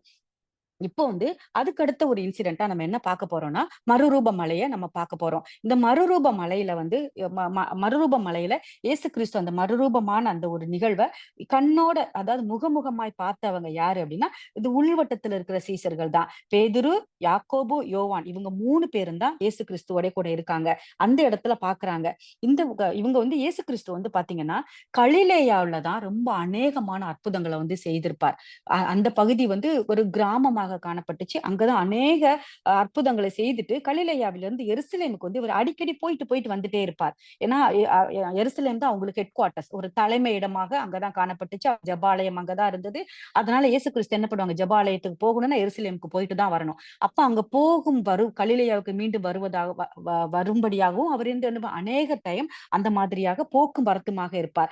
அப்ப எருசலேமுக்கு போகிற வழியில தான் இவர் வந்து என்ன பண்ணிருவார், இயேசு கிறிஸ்துக்கு வந்து சமாரியாவுக்கு போகணும் அப்படிங்கிறதான ஒரு முடிவு வந்து எடுத்திருப்பார். அப்ப சமாரியாவுக்கு போகிறதற்கான அவ்வளவு காரியங்களையும் இந்த யோவான் கிட்டயும், யாக்கோபு கிட்டயும் இயேசு கிறிஸ்து சொல்லியிருப்பார். நான் வந்து இப்ப எருசலேமுக்கு போகணும். போகிற வழியில சமாரியாங்கிறதான ஒரு கிராமம் இருக்கு. அந்த கிராமத்துல போய் நான் தங்கி, அங்க நான் பிரசங்கம் பண்ணணும். அதற்கான ஏற்பாடுகளையும், நான் தங்க வேண்டிய இடத்தையும், நான் ஜெபம் பண்ண வேண்டிய, பிரசங்கம் பண்ண வேண்டிய அந்த ஒரு இடத்தையும் நீங்க போய் எனக்காக ஆயத்தப்படுத்துங்கன்னு சொல்லி யாக்கோபு கிட்டயும், யோவான் கிட்டயும் சொல்லி அனுப்புவார். யாக்கோபும், யோவானும் என்ன பண்ணுவாங்க, கலிலேயாவுக்கு போவாங்க. வாசிங்க சிஸ்டர் லூக்கா 9:54. அவருடைய சீஷராகிய யாக்கோபும் யோவானும் அதைக் கண்டபோது, ஆண்டவரே, எலியா செய்தது போல வானத்திலிருந்து அக்கினி இறக்கி இவர்களை அழிக்கும்படி நாங்கள் கட்டளையிட உமக்குச் சித்தமா என்று கேட்டார்கள். இந்த இன்சிடென்ட் வந்து அந்த சமாரியாவுல போய் அவங்க என்ன பண்ணியிருப்பாங்க, எல்லா ஏற்பாடுகளையும் பண்றப்போ, சமாரியர்கள் வந்து கேட்பாங்க. யார் வராங்க? யாருக்காக இடத்த ஆயத்தப்படுத்துறீங்கன்னு கேட்டப்போ, இவங்க சொல்லுவாங்க, இந்த மாதிரி இயேசு கிறிஸ்துங்கிற மேசியா வந்து வரப்போகிறார். அவருக்காக தான் இடத்த நான் ஆயத்தம் பண்ண போறேன் அப்படின்னு சொன்ன உடனே, அவர்கள் என்ன பண்ணுவாங்க, ஏன்னா சமாரியர்களை வந்து போனது கிளாஸ்லயே நம்ம பார்த்திருப்போம். சமாரியர்கள் நாயைப் போல கருதப்பட்டார்கள். தீண்டத்தகாதவர்களாக கருதப்பட்டார்கள். ஏன்னா, அவங்க அந்நிய புறஜாதிகளோட அவங்க வந்து என்ன பண்ணாங்க, சம்பந்தம் வைத்து அவர்களோட கலந்ததினால என்ன பண்றோம், ஒரு தூய்மை இல்லாத ஒரு சந்ததியாக இந்த சமாரியர்கள் வந்து காணப்பட்டதுனால அவர்கள ஜெபாலயத்துக்குள்ள விடமாட்டாங்க. அதையும் மீறி தெரியாம ஜெபாலயத்துக்குள்ள இவங்க போய் ஆராதிக்கணும் அப்படின்னு சொல்லி உள்ள போயிட்டாங்கன்னா, பரிசேயர்கள் இவர்கள கண்டாங்கன்னா, உடனே என்ன பண்ணுவாங்க, அடிச்சு ஜெபாலயத்துல இருந்து தூக்கி வெளியில போட்டுருவாங்க. இவங்க பயங்கர தீண்டத்தகாத, இவர்கள பார்த்தாலே தீட்டு அப்படிங்கிறதான ஒரு ஜனக்கூட்டமா தான் அந்த சமாரியர்கள் இருந்தாங்க. அப்ப சமாரியர்கள் என்ன பண்ணாங்க, எங்கள பிடிக்காது. ஆனா இவர் எங்க ஊருக்கு வந்து இவர் பிரசங்கம் பண்ணுவாரா? அவர எங்க ஊருக்குள்ள நாங்க வரவிட மாட்டோம். வந்தா அவர் மேல கல்லெறிஞ்சு அவர கொல்லுவோம்னு சொல்லிட்டு, அவங்க எல்லாம் என்ன பண்ணினாங்க, தயாராக இருந்தாங்க. அப்போ இவங்க 2 பேருக்கும் இயேசு கிறிஸ்துவின் மேல உள்வட்ட அப்போஸ்தலர்களும் கூட, அதேபோல அவரோடு மிகுந்த அன்பு கொண்ட 2 பேர் என்ன பண்ணிட்டாங்கன்னா, யோசிக்காம என்ன பண்ணிட்டாங்க, இயேசு கிறிஸ்துவோட கூட இந்த வார்த்தைய சொல்றாங்க. உங்களுக்கு சித்தம்னா சொல்லுங்க. இப்பவே எலியாவை போல அக்கினியை இறக்கி இவர்கள எல்லாம் கொன்னு போட்டுடுவோம், பட்சிச்சு போட்டுடுவோம் அப்படின்னு சொல்லி இயேசு கிறிஸ்து கிட்ட கேட்கறாங்க. அப்ப இயேசு கிறிஸ்து அவர்கள் என்ன பண்ணுவாரு, கடிந்து பேசுவார். என்ன ஆவி உடையவர்கள் என்று நீங்கள் நினைக்கிறீர்கள்? என்ன ஆவியில நீங்க இதெல்லாம் பேசுறீங்க? இதுவா பிதாவினுடைய சித்தம் என்னுடைய சித்தமாக காணப்படும் அப்படின்னு சொல்லி அவர்களை கடிந்து என்ன பண்ணியிருப்பார், இந்த மாதிரியான வார்த்தைகள நீங்க பேசக்கூடாது அப்படின்னு சொல்லியிருப்பார். இந்த நிகழ்விற்காக மட்டும் தான் என்ன பண்ணியிருப்பாங்கன்னா, அவர்களுக்கு என்னது இடிமுழக்கத்தின் குமாரர்கள் அப்படிங்கறதான ஒரு பெயர் வந்து கொடுக்கப்பட்டிருக்கும். இயேசு கிறிஸ்துவே அவர்கள் கொடுக்கப்பட்டிருப்பார். ஏன்னா எந்த ஒரு விஷயங்களும் எந்த ஒரு பிரசங்கமும் இவங்க பேசுனாங்கன்னா இடி முழக்கம் போல பேசுவார்களாம். பயங்கர சத்தமாக அப்படியே அதாவது தேவனுடைய ராஜ்யத்தை குறித்தும் இயேசு கிறிஸ்துவினுடைய ராஜ்யத்தை குறித்தும் ரொம்ப அழகாக ரொம்ப நேர்த்தியாக எதை பேச வேண்டுமோ அதை சரியான நேரத்தில் சரியாக பேசுவாங்களாம். அதனாலதான் இவர்களுக்கு இடிமுழக்கத்தின் குமாரர்கள்னு இருந்தது. அதே போல இன்னொரு விஷயமும் கூட நம்ம கவனிக்கணும். இயேசு கிறிஸ்துவுடைய இன்னொரு யாக்கோவுடைய சகோதரனாகிய யோவானும் வெளிப்படுத்தின விசேஷத்தில் அநேக இடி முழக்கங்களை கேட்டவராக கூட காணப்படுவார். அதனாலும் இவரோட பேரு இடிமுழக்கத்தின் குமாரர்களாக வந்திருக்கலாம். அதே போல நம்ம அடுத்து ஒரு இன்சிடென்ட பார்க்கணும் அப்படின்னா, இப்போ வந்து நம்ம எங்க போறோம் அப்படின்னா, கெச்சமனை தோட்டத்துக்குள்ளார நம்ம போறோம். கெச்சமனை தோட்டத்துக்குள்ளார இவர்களோடு இருந்தது யாரு? அதே 3 சகோதரர்கள் தான். 3 பேர் தான் இருந்தாங்க. பேதுரும், யோவானும், யாக்கோபும் இயேசுவோட கூட இருந்தாங்க. இவங்க என்ன பண்ணாங்க? இயேசு கிறிஸ்து கல்லறிற தூரத்துல போய் என்ன பண்ணாரு? அவர் வந்து ஜெபம் பண்ண போறாரு. நீங்க விழித்திருங்க, விழித்திருந்து ஜெபம் பண்ணுங்கன்னு சொல்லிட்டு போறாரு. ஆனா அவர் திரும்பி வந்து பாக்குறப்போ எல்லாருமே தூங்கிட்டாங்க. எல்லாரும் தூங்குனதோட யாரும் தூங்குறாரு? யாக்கோபும் தூங்குறாரு. ஆனா, இவங்க எல்லாரும் அந்த 1 மணி நேரம் கூட ஜெபிக்க முடியாம இருந்தவங்க, பெந்தேகோஸ்தே நாள்ல அந்த 40வது நாள் அவங்களுக்கு அந்த பரிசுத்த ஆவியின் அபிஷேகம் கிடைச்ச உடனே, அவங்க என்ன பண்றாங்க? அக்கினி போல செயல்பட்டாங்க. அதனாலதான் அக்கினி நாவுகளாய் பரிசுத்த ஆவி வந்து அவங்க மேல இறங்கி இருக்கும். ஏன்னா, அவர்கள் செய்ய போகிறதான வேலைக்கு அடையாளமாகத்தான் அக்கினி நாவா இறங்கப்பட்டிருக்கும். அதே போல இயேசு கிறிஸ்து யோர்தான் நதியில ஞானஸ்நானம் பெற்று வெளியேறும் பொழுது புறாவை போல பரிசுத்த ஆவி அவர் மேல இறங்குறதாக குறிப்பிடப்பட்டிருக்கும். ஏன்னா புறாவை போல அவர் என்ன பண்ணணும்? பஸ்கா பண்டிகையின் போது பலியிட வேண்டும். ஏன்னா புறா குஞ்சுகள் வந்து யாருக்கு அடையாளமாக பலியிடப்படும்? நம்ம பழைய ஏற்பாட்டுல படிச்சிருப்போம். நீங்க பாத்தீங்கன்னா தெரிஞ்சுக்கும். லேவியராகமத்துல எல்லாம் புறா குஞ்சுகள் வந்து ரொம்ப வசதி இல்லாதவர்களும், அதாவது பெருசாக காளையோ இல்லைன்னா எருதையோ பலியிட முடியாதவர்கள், வசதி வாய்ப்பு இல்லாதவர்கள் புறா குஞ்சுகளையாவது அவர்கள் என்ன பண்ணணும்? காணிக்கையாக பலியாக செலுத்தணும். அதே போல இயேசு கிறிஸ்துவும் உயர் மட்டத்தில் இருக்கிறவர்களுக்காகவும், தாழ்ந்த மட்டத்திற்காக இருக்கிறவர்களுக்காகவும், யூதர்களுக்காகவும், புறஜாதிகளுக்காகவும் அவர் என்ன பண்ணாரு? ஒரு அடிக்கப்பட்ட புறா குஞ்சை போல தன்னை ஒப்பு கொடுத்தார். அதற்காகத்தான் புறாவை போல என்ன பண்ணியிருப்பாரு?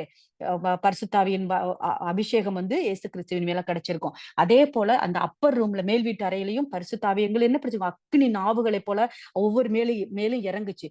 ஏன்னா அதே போல அக்கினி போல அவங்க என்ன பண்ணணும்?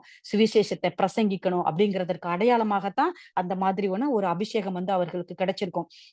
இப்போ இவங்க அந்த அபிஷேகம் பெற்றுக் கொண்டதுக்கு அப்புறமா இவங்க என்ன பண்ணிருக்கோம்? அப்போஸ்தலர்களுக்கு வந்து நம்ம சவுலாகிய பவுல், நம்ம இவரு இயேசு கிறிஸ்துவினால் சந்திக்கப்படுவதற்கு முன்பாக இவர் சவுல். ஏன்னா இவர்தான் வைராகியமாக என்ன பண்ணாங்க? இந்த யூதர்களை, அதாவது அப்போஸ்தலர்களை, இயேசு கிறிஸ்துவை அறிக்கை செய்த, இயேசு கிறிஸ்துவை பற்றி பிரசங்கம் செய்த அத்தனை யூதர்களையும் அப்போஸ்தலர்களையும் சிதறடிக்க விரட்டினார். எல்லாரையும் விரட்டுறப்போ எல்லா யூத ஜனங்களும் எங்க பண்ணாங்க? யூதேயாவிற்கும் சமாரியாவுக்கும் சிதறி ஓடுனாங்க. ஏன்னா சவுல் வந்து கொல்றதற்கு விரட்டுறார். ரத்த சாட்சியாக மரித்த முதல் சீஷன் தான் யாரு? ஸ்தேவான். அப்போஸ்தலன் அல்ல ஸ்தேவான். அதை நம்ம நன்றாக ஞாபகம் வச்சுக்கணும். ரத்த சாட்சியாக மரித்த அப்போஸ்தலன் யாக்கோபு. நாம இன்னும் படிக்கிற யாக்கோபு முதல் அப்போஸ்தலன். ரத்த சாட்சியாக மரித்த முதல் அப்போஸ்தலன் யாக்கோபு. முதல் சீசன் ஸ்தேவான். அப்ப பவுல் என்ன பண்ணிருப்பாரு? பவுலோட கண்ணுக்கு முன்னாடிதான் என்ன பண்ணிருப்பாங்க? ஸ்தேவானை கொண்டிருப்பாங்க. அதற்கு பவுல் தான் ஐ விட்னஸா அந்த இடத்துல நின்னு கொண்டிருப்பார். இவர் நிறைய யூதர்களையும் கிறிஸ்தவர்களையும் அடிச்சு விரட்டுறப்போ எல்லாரும் ஓடி இருப்பாங்க. அதுல யாக்கோபும் எங்க ஓடி இருப்பாரு அப்படின்னு பாத்தீங்க அப்படின்னா, அங்க இருந்து அவர் என்ன பண்ணிருப்பாருன்னா தர்சீசுக்கு அவர் ஓடி இருப்பார். யாக்கோபு வந்து தர்சீசுக்கு, அதாவது நிறைய பேர் சிதறடிக்கப்பட்டு போனாங்க. அதுல வந்து என்ன பண்ணிருப்பாருன்னா, இவர் வந்து 2500 கிலோமீட்டர் தொலைவுல இருக்கிற ஸ்பெயின், இப்போ வந்து தர்சஸ் அப்படிங்கிறது எதுன்னு பாத்தீங்கன்னா ஸ்பெயின், அந்த நாட்டுக்கு வந்து என்ன பண்ணிருப்பாரு? யாக்கோபு தப்பிச்சு ஓடி இருப்பார். இப்போ அங்க ஓடினவரு கிபி 43, 44ல எருசலேமுக்கு ஏன்னா அங்க போய் பிரசங்கம் பண்றாரு. பிரசங்கம் பண்ணி கிபி 43, 44ல எருசலேமுக்கு மீண்டும் திரும்பி வரார். மீண்டும் திரும்பி வரப்போ அந்த இடத்துல அக்ரிப்பா ராஜா அப்படிங்கிற ஒரு ராஜா தான் அந்த இடத்துல ஒரு ஆட்சி செஞ்சுட்டு இருக்காரு. இவர் வந்து ஒரு பெரிய ராஜா இல்ல. இவர் வந்து ஏரோது அப்படின்னு சொல்லி அந்த பட்டம்லாம் இவருக்கு கொடுக்கப்பட்டிருக்கும். இந்த அக்ரிப்பா ராஜா வந்து அந்த நேரத்துல வந்து பாத்தீங்கன்னா ரோமர்கள் வந்து பிடிக்கிற ஒவ்வொரு இடத்துக்கும் ஒரு சிறு சிறு நம்ம நீங்க ஹிஸ்டரி படிச்சிருந்தீங்கன்னா தெரிஞ்சிருக்கும், குறுநில மன்னர்கள்னு சொல்லி நம்ம படிச்சிருப்போம். அதே மாதிரி ஒரு சிறு பகுதிக்கு இந்த அக்ரிப்பா ராஜா வந்து யாருன்னு பாத்தீங்கன்னா ஒரு ராஜாவாக நியமிக்கப்பட்டிருப்பார். நியமிக்கப்பட்டிருக்கிற அவருக்கு வந்து இவருக்கு வந்து யூதர்களோட மனசுல வந்து இடம் பிடிக்கணும் அப்படின்னு ஒரு ஆசை. ஏன்னா யூதர்களுக்கு ஃபேவரா அவங்க எதை விருக்குறாங்களோ அதை நம்ம செஞ்சோம்னா யூதர்கள் வந்து நம்ம பக்கம் வந்துருவாங்க. நம்மளோட ஆட்சி காலத்துல யூதர்களும் ரோமர்களும் சரிக்கு சமமா என்ன பண்ணிக்குவாங்க, சந்தோஷமா இருந்துக்குவாங்க. அப்ப நம்மளோட பதவிக்கு ஒரு பிரச்சனையும் வராது, நம்ம பதவியை அழகா தக்க வச்சு கொள்ளலாம் அப்படிங்கிற ஒரு நினைப்புல என்ன பண்ணுவாருன்னா யூதர்களுக்கு ஃபேவரா இருக்கணுங்கிறதற்காக இவர் என்ன பண்ணுவாருன்னா யாக்கோபு எருசலேமுக்கு மீண்டும் திரும்பி வந்ததை அறிந்து கொண்டு அவரை கொல்றதுக்கு இவ வகை தேடுறார். ஏன்னா யூதர்கள் வந்து யூதர்கள் தான் முதல்ல இயேசு கிறிஸ்துவை வெறுத்த ஜனங்கள் யாரு? யூதர்கள் தான் வெறுத்தாங்க. ஏன்னா அநேகர் வந்து மோசேயின் நியாயப்பிரமாணத்திற்கு பதிலாக இயேசு கிறிஸ்துவுக்கு பின்தொடர்ந்து போய் கிறிஸ்தவர்கள்னு பெயர் எடுத்து அவர்கள் பழுகி பெறுகிறத, அவரோட பிரசங்கமும் அதிகரிக்கிறத யாரு விரும்பல? இந்த பாரம்பரிய யூதர்கள், சமா இவ பரிசேயர்கள், சதுசேயர்கள், நிறைய குரூப்ஸ் இருந்தாங்க இல்லையா? அவங்களுக்கு யாருக்குமே இயேசு கிறிஸ்துவையும் பிடிக்கல. அதனாலதான் இயேசு கிறிஸ்துவ என்ன பண்ணாங்க? அவங்க காட்டி கொடுத்து சிலுவையில அறைந்து கொன்னாங்க. கொன்னது யாரு? யூதர்கள் தான் அதை செய்தாங்க. யூதர்கள் தான் காட்டி கொடுத்தாங்க. யூதர்கள் தான் இதற்கு இயேசு கிறிஸ்து மரணத்திற்கு பின்பாக இருந்த அனைவரும் பாத்தீங்கன்னா யூதர்கள் பரிசேயர்களாக தான் காணப்பட்டாங்க. அதனால இந்த யூதர்களை ஃபேவர் பண்றதற்காக, யூதர்களோட மனசுல இடம் பிடிக்கிறதற்காக, அவர்களை சந்தோஷப்படுத்துகிறதற்காக இந்த ராஜா என்ன பண்றாரு? இவரை பிடிச்சு யாக்கோபு எருசலேமுக்கு மீண்டுமாய் திரும்பி வந்த யாக்கோபை பிடித்து பட்டயத்தினால் கொலை செய்து போடுகிறார். அது என்னைக்கு கொல்றார் அப்படின்னு பாத்தீங்கன்னா பஸ்கா பண்டிகையின் போது, பாசோவர் பண்டிகையின் அப்போதுதான் இந்த யாக்கோபை பழி கொடுக்கிறார். தலையை வெட்டி கொலை செய்கிறார். படிங்க சிஸ்டர். அப்போஸ்தலர் 2ஆம் அதிகாரம் 1வது வசனம். அக்காலத்திலே ஏரோது ராஜா சபையிலே சிலரை துன்பப்படுத்த தொடங்கி இந்த ஏரோது ராஜாங்கிறது யாருன்னா அந்த அக்ரிப்பா ராஜா தான். அப்போ அவர் படிங்க சிஸ்டர் அடுத்து 12:2. யோவானுடைய சகோதரனாகிய யாக்கோபை பட்டயத்தினாலே கொலை செய்தார். இந்த அக்ரிப்பா ராஜா யாரு? யாக்கோபை என்ன பண்றாரு? எருசலேமுக்கு மீண்டும் திரும்பி வந்த யாக்கோபை பட்டயத்தினால் எந்த டைம்ல தலையை வெட்டி கொல்றதுதான் அவங்களோட ரூல்ஸா இருந்தது. அவங்களுடைய சட்டம் என்னதுன்னு பாத்தீங்கன்னா தலையை வெட்டி கொல்றது. அப்ப முதல் ரத்த சாட்சியாக மரித்தவர், அதுவும் பஸ்கா பண்டிகையின் அன்றே என்ன பண்றாங்க? இவர் தலையை வெட்டி கொல்றாங்க. இயேசு கிறிஸ்துவோட கூட பஸ்கா பண்டிகையில தான் பானம் பண்ணியிருப்பார். கடைசி ராப்போஜன விருந்துல இயேசு கிறிஸ்து என்ன சொல்லியிருப்பாரு? என்னுடைய பாத்திரத்தில் பங்கு என்னோட கூட ராஜ்யத்துல வரணும்னா நீ என்னோட பாத்திரத்தில் கூட நீ பங்கு பெறணும் அப்படின்னு சொல்லியிருப்பார். என்னுடைய பாத்திரத்தில் பங்கு பெறணும்னா என்னது? என்னை போல நீயும் அடிக்கப்படணும், என்னை போல நீ கஷ்டப்பட்டு நீ வந்தா மட்டும்தான் ராஜ்யத்திற்கு நீ பங்குள்ளவராக இருக்க முடியும், என் ராஜ்யத்துல பிரவேசிக்க முடியும்னு அவர் சொன்ன அந்த வார்த்தைக்கு முதல் ரத்த சாட்சியாக மரித்தவர் யாருன்னு பாத்தீங்கன்னா இந்த யாக்கோபு. இந்த அதே போல யாக்கோபை மட்டும் இந்த அகிரிப்பா ராஜா வந்து கொல்லல. இவர் அடுத்ததாக பேதுருவையும் கொலை பண்றதற்காக இவர் என்ன பண்ணிருப்பாரு? திட்டம் தீட்டி வச்சிருப்பாரு. அதற்காக பஸ்கா பண்டிகை முடிஞ்சதுக்கு அப்புறமா அந்த ஆரவாரம் எல்லாம் அடங்கினதுக்கு அப்புறமா பேதுருவை கொலை செய்ய வேண்டி இவர் என்ன பண்ணாரு? பேதுருவை தூக்கி சிறையில போட்டிருப்பாரு. அந்த சிறையில போட்டிருந்தப்பதான் தேவதூதரால் என்ன பண்ணிருப்பாங்க? சிறைச்சாலையை திறந்து என்ன பண்ணிருப்பாங்க? நம்ம பேதுரு வந்து தப்பிக்க வைக்கப்பட்டிருப்பார். அதுல வந்து பேதுரு வந்து தப்பிச்சு போயிடுவார். அதுல அவர் கொல்லப்பட மாட்டார். இப்ப வந்து இந்த யாக்கோபு கொல்லப்பட்டதற்கு பின்பாக தான் அப்போஸ்தலர்கள் அனைவரும் நாம இப்படி இருந்துடக்கூடாது, நாம என்ன பண்ணணும்? இயேசு கிறிஸ்துவுக்கு சாட்சியாக நாம என்ன பண்ணணும்? சுவிசேஷத்தை நாம எழுதணும் அப்படிங்கிறதற்காக என்ன பண்ணுவாங்கன்னா இதை கூட வாசிருங்க சிஸ்டர். அப்போஸ்தலர் 12:3. அது யூதருக்கு பிரியமாய் இருக்கிறதென்று அவன் கண்டு பேதுருவையும் பிடிக்க தொடர்ந்தான். அப்பொழுது புளிப்பில்லாத அப்ப பண்டிகை நாளாயிருந்தது. இது இப்ப வந்து பேதுருவையும் கொல்றதற்காக என்ன பண்றாரு? அவர் வகை தேடுறாரு. அதுவுமே பஸ்கா பண்டிகை முடிந்ததற்கு அப்புறமாக நிகழ்த்தலாம்னு தான் அவர் வந்து பிளான் பண்ணி வச்சிருந்திருப்பாரு. இந்த நிகழ்வுக்கு அப்புறமா தான் என்ன பண்றாங்கன்னா இந்த எல்லா இதுவும் ஆரவாரங்கள், பஸ்கா ஆரவாரங்கள் முடிந்ததுக்கு அப்புறமா, யாக்கோபும் கொல்லைப்பட்டதுக்கு அப்புறமா எல்லா அப்போஸ்தலர்களும் கூடி என்ன பண்றாங்கன்னா நம்ம சுவிசேஷத்தை எழுதணும் அப்படின்னு சொல்லி யாக்கோபின் மரணத்திற்கு பின்பாக தான் என்ன பண்றாங்க? ஒரு தீர்மானத்தோட அவங்க வர்றாங்க. அவங்க என்ன பண்றாங்க? சுவிசேஷத்தை எழுதுற வேலையை அவங்க என்ன பண்றாங்க? முழு மூச்சாக அவங்க என்ன பண்றாங்க? தொடங்குறாங்க. யாரோட மரணத்திற்கு பின்பாக? யாக்கோபின் முதல் ரத்த சாட்சியான மரணத்திற்கு பின்பாக அவங்க இந்த வேலையை தொடங்குறாங்க. இதோட நம்ம என்ன பண்ணிருக்கோம், ஏன்னா யாக்கோபு மரிச்சிட்டாரு. அதனால அவரை குறித்ததான எல்லாமே நம்ம இந்த இடத்துல பார்த்து முடிச்சுட்டோம். இதுல இருந்து நமக்கான பாடம் என்ன? ஏன்னா ஒவ்வொரு வாரமும் ஒவ்வொரு மாதமும் நம்ம என்ன பண்றோம், ஒரு அப்போஸ்தலனை குறித்து படிக்கிறோம்.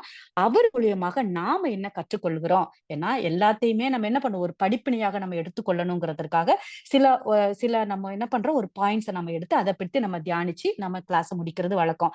அதன்படி இன்னைக்கு நாம நமக்கான பாடமாக மொத்தம் ஒரு 4 பாயிண்ட்ஸ் மட்டும் தான் சீக்கிரம் முடிஞ்சிரும். இத நான் ஃபர்ஸ்ட் பாயிண்ட் என்னன்னா, தாமதமின்றி தேவனுடைய அழைப்பை ஏற்றுக்கொண்டார். எல்லா அப்போஸ்தலர்கிட்டயும் நம்ம படிக்கிற முதல் பாயிண்ட் இதுதான். இயேசு கிறிஸ்துவோட அழைப்பை பெற்றுக்கொண்ட உடனே அவன் என்ன பண்ணிடுறாங்க, தன்னுடைய ஃபேமிலி பேக்கிரவுண்ட், நான் எந்த விதமான வசதி வாய்ப்புகளோட இருந்தேன், நான் எப்படி இருந்தேன், எல்லாவற்றையும் மறந்து தான் செய்து கொண்டு இருந்த வேலையும் அப்படியே போட்டுட்டு என்ன பண்ணிடுறாங்க, இயேசு கிறிஸ்து பின்னாடி போயிடுறாங்க. அதே போல நாமும் இப்ப நம்ம இருக்கிறோமா? முதல்ல தேவன், அதுக்கு அடுத்து தான் எல்லாம் அப்படிங்கிற ஒரு மனநிலைமை நம்மளுக்குள்ளாக இருக்குதா? அப்படிங்கிறத நம்ம யோசிக்கணும். எப்பவுமே நம்ம சத்தியத்துல இருந்தா மட்டும்தான் தேவன் நம்மள அழைக்கிறாரா இல்லையாங்கிறதே நம்மளுக்கு தெரியும். ஏன்னா நம்ம வேதத்தை சரியா வாசிக்கிறது இல்ல. அவருடைய ஏன்னா வேதத்தின் மூலியமா தான் தேவன் நம்மோட கூட பேசுவார், நம்மோட கூட இடைப்படுவார். இல்லைன்னா அவரோட சத்தத்தை நம்ம எப்படி கேட்க முடியும்?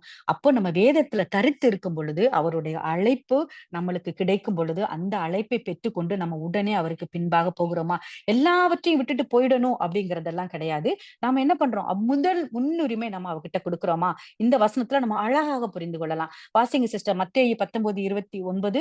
என் நாமத்தின் நிமித்தம் வீட்டையாவது, சகோதரரையாவது, சகோதரிகளையாவது, தகப்பனையாவது, தாயையாவது, மனைவியாவது, பிள்ளைகளையாவது, நிலங்களையாவது விட்டவன் எவனோ அவன் நூறத்தனையாய் அடைந்து நித்திய ஜீவனையும் சுதந்தரித்துக் கொள்வான்.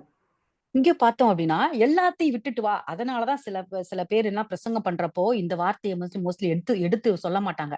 ஏன்னா, என் நாமத்தின் நிமித்தம் இனி எனக்காக உன்னுடைய வீட்டையாவது, உன் கூட பிறந்த அண்ணன், தம்பி, அக்கா, தங்கச்சியாவது, தகப்பனையாவது, அம்மாவையாவது, அப்பாவையாவது, நீ கட்டின மனைவியையாவது, உன்னுடைய குழந்தைகளையாவது, நீ வச்சிருக்க நிலங்களையாவது விட்டுட்டு நீ வந்தீன்னா, உனக்கு நான் நித்திய ஜீவனை தருவேன். நீ என்ன பண்ணு, நூறத்தனையாய் ஆசீர்வாதத்தை பெற்றுக்கொள். நூறத்தனையாய் என்ன?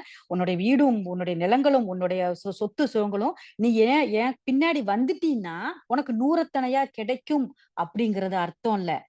அப்படிதான் சில பேர் பிரீச் பண்ணுவாங்க. இது ஆசீர்வாதமான வார்த்தையாக பிரீச் பண்ணும். எல்லாத்தையும் விட்டுட்டு நீ வந்துட்டீன்னா உனக்கு இதெல்லாம் ரெட்டத்தனையாக அல்ல, நூறத்தனையாக உனக்கு கிடைக்கும் அப்படின்னு சொல்லுவாங்க. ஆனா அதற்கு உண்மையான அர்த்தம் அதுவல்ல. என்னது, எல்லாத்தையும் விட்டு அப்படின்னா என்னன்னா, நீ தேவனுக்கு முன்னுரிமை கொடுக்கிற பட்சத்துல நீ என்ன பண்ணு, நித்திய ஜீவனை பெற்றுக் கொள்ளுவ. இதெல்லாம் விட்டுட்டு வரணுங்கிறது இல்ல. இப்ப நம்ம எல்லாம் அவருடைய அழைப்புக்குள்ளாக இருக்கிற சகோதரிகளாக நம்ம காணப்படுறோம். அதுக்காக நம்ம கணவன் எல்லாத்தையும் விட்டுட்டு, நம்ம பிள்ளைங்களை எல்லாத்தையும் விட்டுட்டு, எனக்கு இந்த சத்தியம் மட்டும் போதும் அப்படின்னு பைபிளை தூக்கிட்டு நம்ம போயிட்டோம்னா, தேவன் நம்மளுக்கு எதற்காக இந்த குடும்பத்தை கொடுத்தார்? எதற்காக கற்பத்தின் கனிகளை கொடுத்தார்? எதற்காக ஒரு ஆசீர்வாதமான ஒரு சபையை கொடுத்தார்? நீ விட்டுட்டு வந்தாதான் உனக்கு நித்திய ஜீவன்கிறதுக்கு இல்ல. நீ எல்லாவற்றிற்கும் மேலாக தேவனை, இயேசு கிறிஸ்துவை நீ என்ன பண்ணணும், பிரதானமாக உனக்கு முன்பாக வைக்கணும். அவரா உன்னுடைய சொத்து சுகங்களா, உன்னுடைய குடும்பங்களான்னு வாரப்போ நீ எதை விட தயாராக இருக்கணும்? உனக்கு எது நீ ஃபேவரேட், உனக்கு மிக விருப்பமானது எது? இப்போ நம்ம சுருக்கமாகவே வச்சுக்கிட்டோம் அப்படின்னா, இப்ப நம்ம ஒரு இயேசு கிறிஸ்து ஒரு பக்கமாக நிற்கிறார், நமது குடும்பம் ஒரு பக்கமாக நிற்கிறது. அப்போ உனக்கு குடும்பம் வேணுமா, இயேசு கிறிஸ்து வேணுமான்னு சொன்னா, நம்மளுக்கு எது முன்னுரிமையாக காணப்படுகிறதோ, எது நம்மளுக்கு தேவையாக இருக்கிறதோ அதை நம்ம தேடிதான் முதல்ல செலக்ட் பண்ணுவோம். நம்ம தேவனாக இருந்தா தேவனை செலக்ட் பண்ணுவோம், குடும்பமாக இருந்தா குடும்பத்தை செலக்ட் பண்ணுவோம். நீ யாரை இந்த இடத்துல செலக்ட் பண்ணுவ அப்படிங்கிறதான கொஸ்டின் தான் இந்த இடத்துல காணப்படுது. அப்ப என்ன பண்ணணும், எல்லாவற்றிற்கும் மேலாக நம்முடைய குடும்பத்திற்கும், மனைவிக்கும், கணவனுக்கும் எல்லாவற்றிற்கும் மேலாக நம்ம என்ன பண்ணணும், தேவன் மேல நம்பிக்கையா இருக்கணும், அவர் மேல பற்றுகையா இருக்கணும். அவர்தான் அப்படின்னு நம்ம வாரப்போ அவரை மட்டும்தான் நம்ம பற்றி கொள்ளுகிற பிள்ளைகளாக காணப்படணும். எல்லாவற்றையும் விட்டு விட்டு வருவதல்ல, அவரை பற்றி கொள்ளு, அவருக்கு முன்னுரிமை கொடுக்கிற பிள்ளைகளாக நம்ம காணப்படணும். அதே போல நூறத்தனையா உன்னை ஆசீர்வதிப்பார் அப்படின்னா என்னதுன்னா, நூறத்தனையாய் அப்படிங்கிறது பரிபூரணம். அந்த அவரோட ஆசீர்வாதத்துல நம்மளுக்கு ஒரு குறைவுமே கிடையாதாம். அது என்ன பண்ணும், பரிபூரணமான ஆசீர்வாதமாக நம்மளுக்கு தேவன் கொடுப்பார். அதுக்கடுத்து நம்ம வாசிக்கணும்னா, மத்தேயு 6வது அதிகாரம் 21வது வசனத்தை வாசிங்க சிஸ்டர். உங்கள் பொக்கிஷம் எங்கே இருக்கிறதோ அங்கே உங்கள் இருதயமும் இருக்கும்.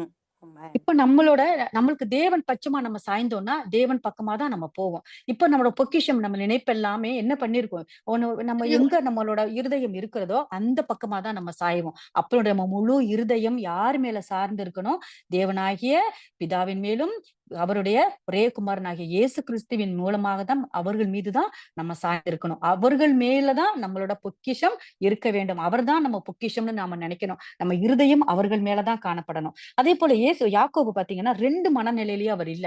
வந்து கூப்பிட்ட அடுத்த நிமிஷம் அவர் அந்த வலைய எல்லாம் போட்டுட்டு அவர் பின்னாடி போயிட்டாரு. அதே போல நம்மளும் என்ன பண்ணி இந்த வலை போல நமது உலகப்பிரமாண காரியங்கள் நம்மள சிக்கி இருக்கும். அந்த சிக்குனதை எல்லாத்தையும் எடுத்து விட்டு அவரோட அழைப்பு நம்மளுக்கு கிடைச்ச உடனே என்ன பண்ணிடணும், அவர் பின்னாடி நம்ம போயிரணும். அவர் காத்து கொண்டே இருந்தார். எப்போ ஏன்னா அவங்க கூட பேதுருவும் அந்திரேயாவும் இவர்களோட இருந்தவங்க இவங்களோட ஒன்னாதான் இருந்தாங்க. 4 பேரும் ஒன்னாதான் மீன் பிடிக்க போனாங்க.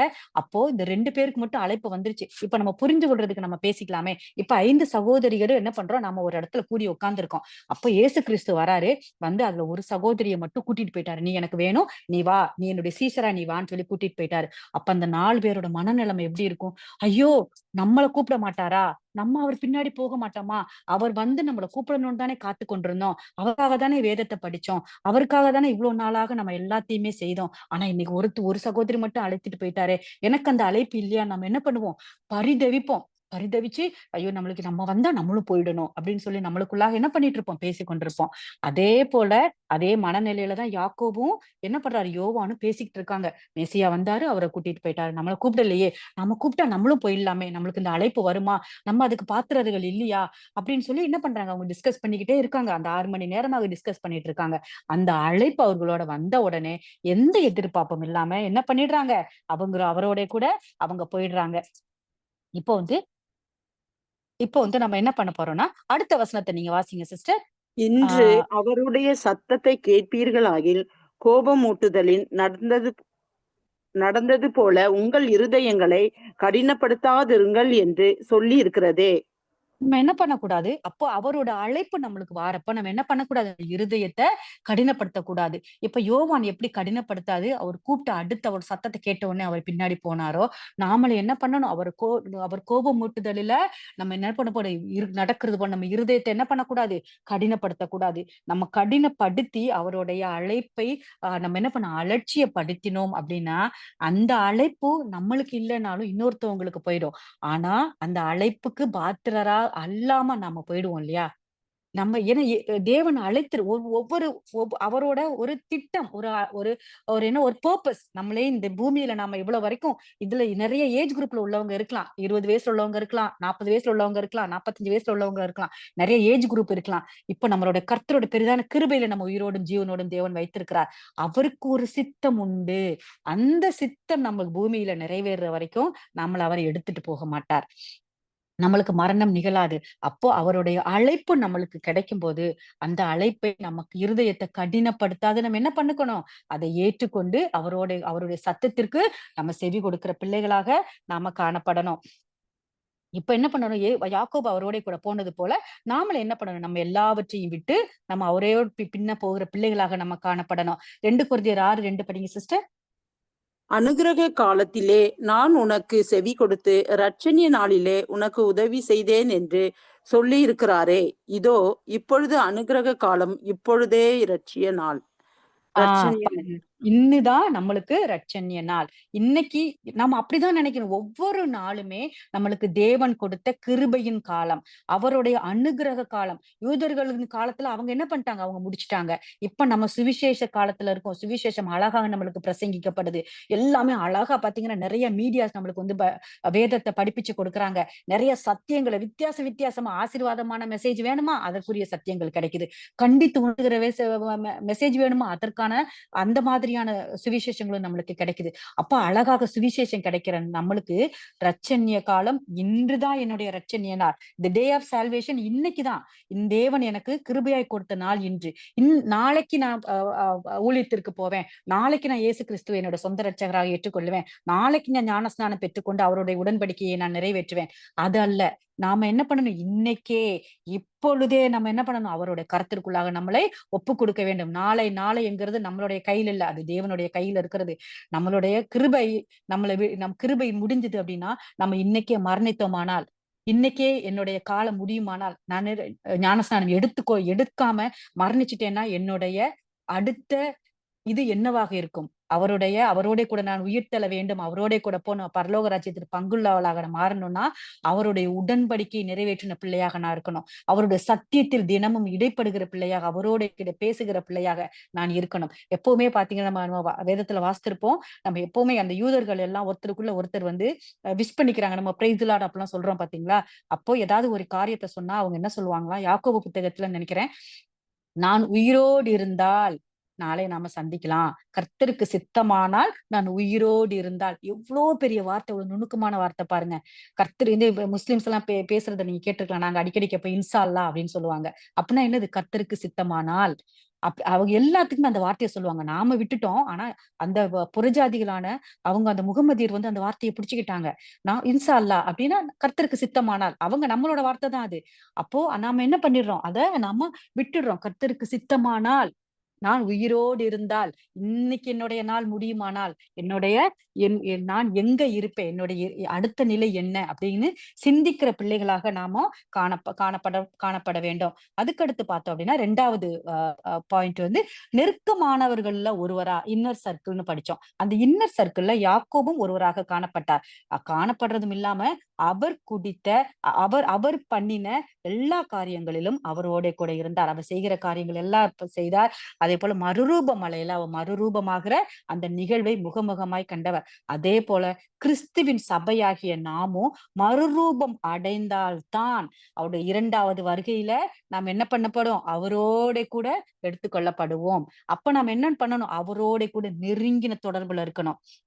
அவர் சொல்லிய அனைத்தையும் கடைபிடிக்கிறவர்களாக, அவர் செய்தது போல நாமும் செய்கிற பிள்ளைகளாக நம்ம என்ன பண்ணணும்?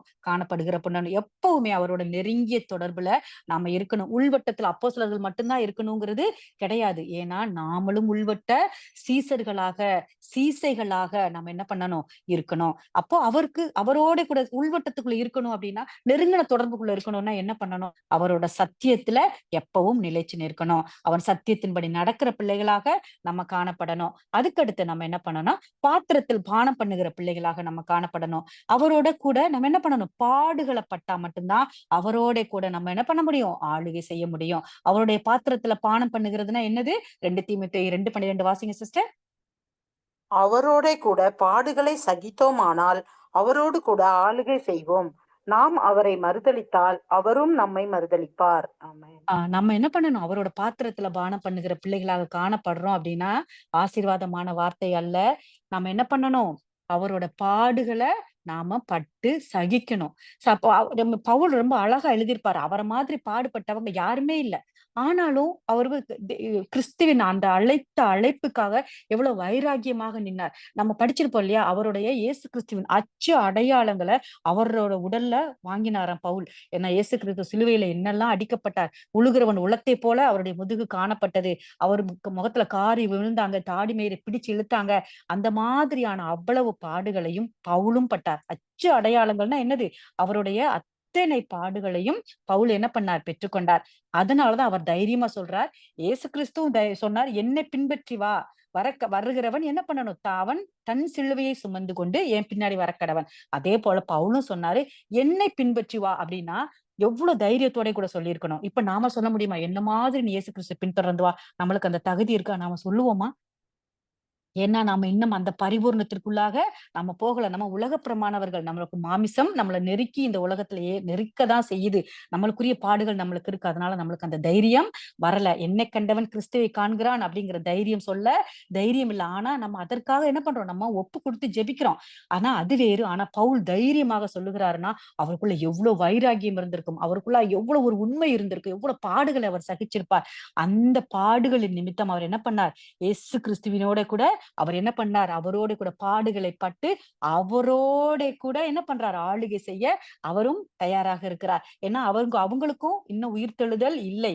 ஏன்னா எல்லாரும் அவர் பழைய ஏற்பாட்டில் படிச்ச ஆபிரகாம் தொடங்க ஆதாமில இருந்து இப்ப இருக்கிற அப்போஸ்தலர்கள் இப்போ சுவிசேஷகர்கள் எவ்வளவோ பேர் மரிச்சாலும் அவருடைய வருகைக்கு எல்லாரும் என்ன பண்றாங்க? காத்து கொண்டுதான் இருக்கிறாங்க.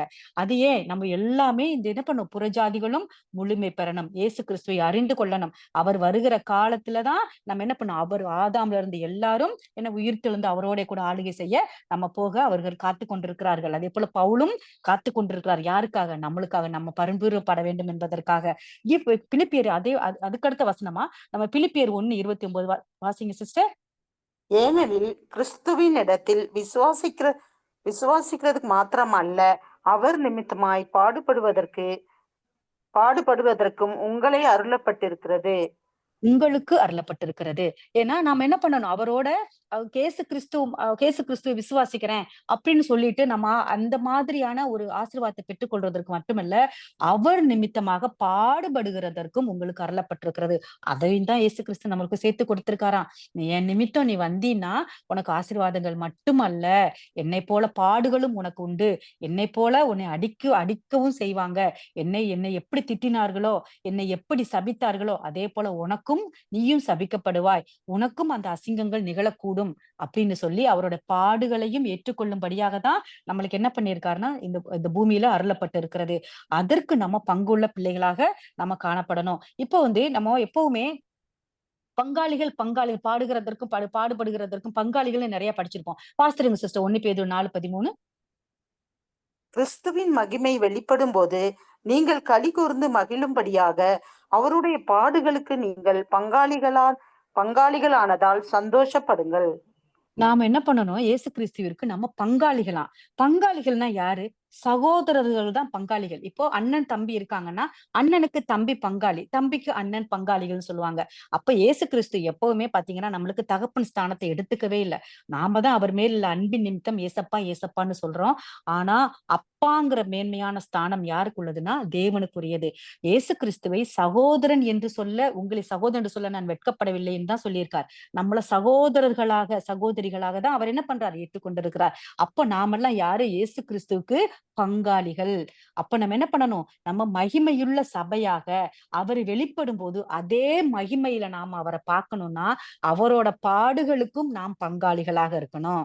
இப்ப பங்காளிகள்னா அப்பாவோட சொத்துக்கு எப்படி அண்ணனும் தம்பியும் ஈக்குவல் ரைட்ஸ் இருக்கோ, அதே போல தேவனாகிய பிதா இயேசு கிறிஸ்துவுக்கு சில பாடுகளை கொடுத்தார். அதே பாடுகளுக்கு நாமளும் பங்காளிகள். நம்முடைய சகோதரனாகிய இயேசு கிறிஸ்துவின் பாடுகளுக்கு நாம சகோதரிகளாகிய நாமும் அதற்கு பங்காளிகளாக காணப்படுகிறோம். இதுல ரெண்டிலையுமே அவருக்கு அவர் மூத்த குமாரனாகிய இயேசு கிறிஸ்துவுக்கு என்ன பாடுகளோ அதே போலதான் மற்ற குமாரர்களாகிய நம்மளுக்குமே அதே பாடுகள். அந்த பாடுகளுக்குள்ளாகதான் நம்ம என்ன பண்ண போக முடியும்? பரலோக ராஜ்யத்திற்குள்ளாக நம்ம போக முடியும். இப்போ அநேக உபத்திரவத்திற்குள்ளாகத்தான் நம்ம என்ன பண்ண முடியும்? பரலோக ராஜ்யத்திற்குள்ளாக போக முடியும். சத்தியத்தை படிச்சுட்டேன், நான் ஊழியம் பண்ணியிருக்கேன் அப்படின்னு சொல்லிட்டு நம்ம 4 காரு, பெரிய வீடு, அழகான ட்ரெஸ்ஸஸ் எல்லாம் போட்டுட்டு ஒரு ஊழியக்காரரா நம்ம இருக்கிறத காட்டிலும் நாம என்ன பண்றோம்? அவர் நிமித்தம் பாடுகளை பட்டு நம்ம கஷ்டப்படும் போதுதான் நம்ம பரலோக ராஜ்யத்திற்கு பங்குள்ளவர்களாக மாறுகிறோம். அது அந்த மாதிரி ஒரு ஊழியத்தை தேவன் வைக்கல. ஆனா நிறைய பேர் என்ன பண்ணிட்டாங்க? பாஸ்டர்ஸா இருந்து 4 வீட்டுக்கு ஒரு ஹோம் விசிட் போய் அவங்களுக்குள்ளான ஆசீர்வாதத்தை கொடுத்து அவங்க தலையில கை வச்சு ஜெபிச்சு பாஸ்டர்ஸ் அப்படிங்கிற ஒரு உயர்ந்த ஸ்தானத்துல இருந்தாதான் அவங்களுக்கு பரலோக ராஜ்யம்ங்கிறது கிடையாது. நாம என்ன பண்ணணும்? கர்த்தருடைய ஊழியத்தை இறங்கி செய்கிற எல்லாருமே அவருக்கு பங்காளிகள். நாம எல்லாருமே பரலோக ராஜ்யத்திற்கு பங்குள்ளவர்கள். நீங்களும் பங்குள்ளவர்கள், நானும் பங்குள்ளவள். அப்போ நம்ம என்ன பண்ணணும்? அவருடைய பாடுகளுக்கு நாம் கடந்து செல்ல வேண்டும். இது அவர்களுக்குள்ள அந்த பாஸ்டர் தான் கை வச்சு ஜெபிச்சாதான் அற்புதம் கிடைக்குங்கல்ல. அந்த உரிமை உங்களுக்கும் இருக்கு. அந்த அபிஷேகம் என்னைக்கு ஞானஸ்நானம் பெற்றுக்கொண்டு பரிசுத்தாவின் வல்லமையால் நீங்க அபிஷேகம் பண்ணப்பட்டீங்களோ, அந்நிய பாஷை தான் அபிஷேகம்னு தயவு செய்து தவறாக நினைத்து கொள்ளாதீங்க. அந்நிய பாஷையை பேசுறதுலே உங்களோட வாழ்க்கையும் உங்க அபிஷேகத்தையும் சுருக்கி கொள்ளாதீங்க. அநேகருக்கு அநேக விதமான அழைப்புகள் இருக்கும். ஒரு சிலருக்கு பைபிள் ஸ்டடி கொடுக்கிற ஒரு அழைப்பு இருக்கும். ஒரு சிலருக்கு சுகமாக்குற அழைப்பு இருக்கும், ஒரு சிலருக்கு பரிந்து பேசுகிற அழைப்பு இருக்கும். ஒருத்தருக்கு பாரப்பட்டு சொல்லியிருப்பாங்க, சிஸ்டர் எனக்காக நீங்க ஜெபிங்க சிஸ்டர், எனக்கு கஷ்டம் இவ்வளோன்னு சொல்றப்ப அவங்களுக்கு ஆறுதல் படுத்தி கர்த்தருக்கு நேராக நடத்துறதான ஒரு ஊழியம் சிலருக்கு கொடுக்கப்பட்டிருக்கும். சில பேருக்கு பாத்தீங்க அப்படின்னா அவங்களுக்கு பைபிள் ஸ்டடி கொடுக்கிற ஞானம் இல்ல, வார்த்தையை கொடுக்கறதான ஞானம் அவர்களுக்கு குறைவாக காணப்பட்டா அவர்கள் பொருள் உதவினால் அடுத்தவங்களோட ஊழியத்தை தாங்குறதுக்குரிய ஒரு இது இருக்கும். அதுவும் ஒரு வகையான ஊழியம். இப்ப சபையில போறோம், பிளேட் கழுவுறோம், சபையில போறோம், ஃப்ளோர் மேட் எல்லாம் மடிக்கிறோம், சேர் எடுத்து ஒழுங்குபடுத்துறோம், அதுவும் ஒரு வகையான ஊழியம். அப்போ நம்ம எல்லா வகையான ஊழியங்களையும் நாம செய்யணும். குணப்படுத்துற ஊழியம் உங்களுக்கும் எனக்கும் கொடுக்கப்பட்டிருக்கு. அதற்கு நீங்க என்ன பண்ணணும்? தங்களை தகுதிப்படுத்திக்கணும். அந்த ஊழியம் அவங்களுக்கு மட்டும்தான் இருக்கு. எனக்கு இல்ல. இல்ல எல்லாருக்கும் அந்த ஊழியம் கொடுக்கப்பட்டிருக்கு.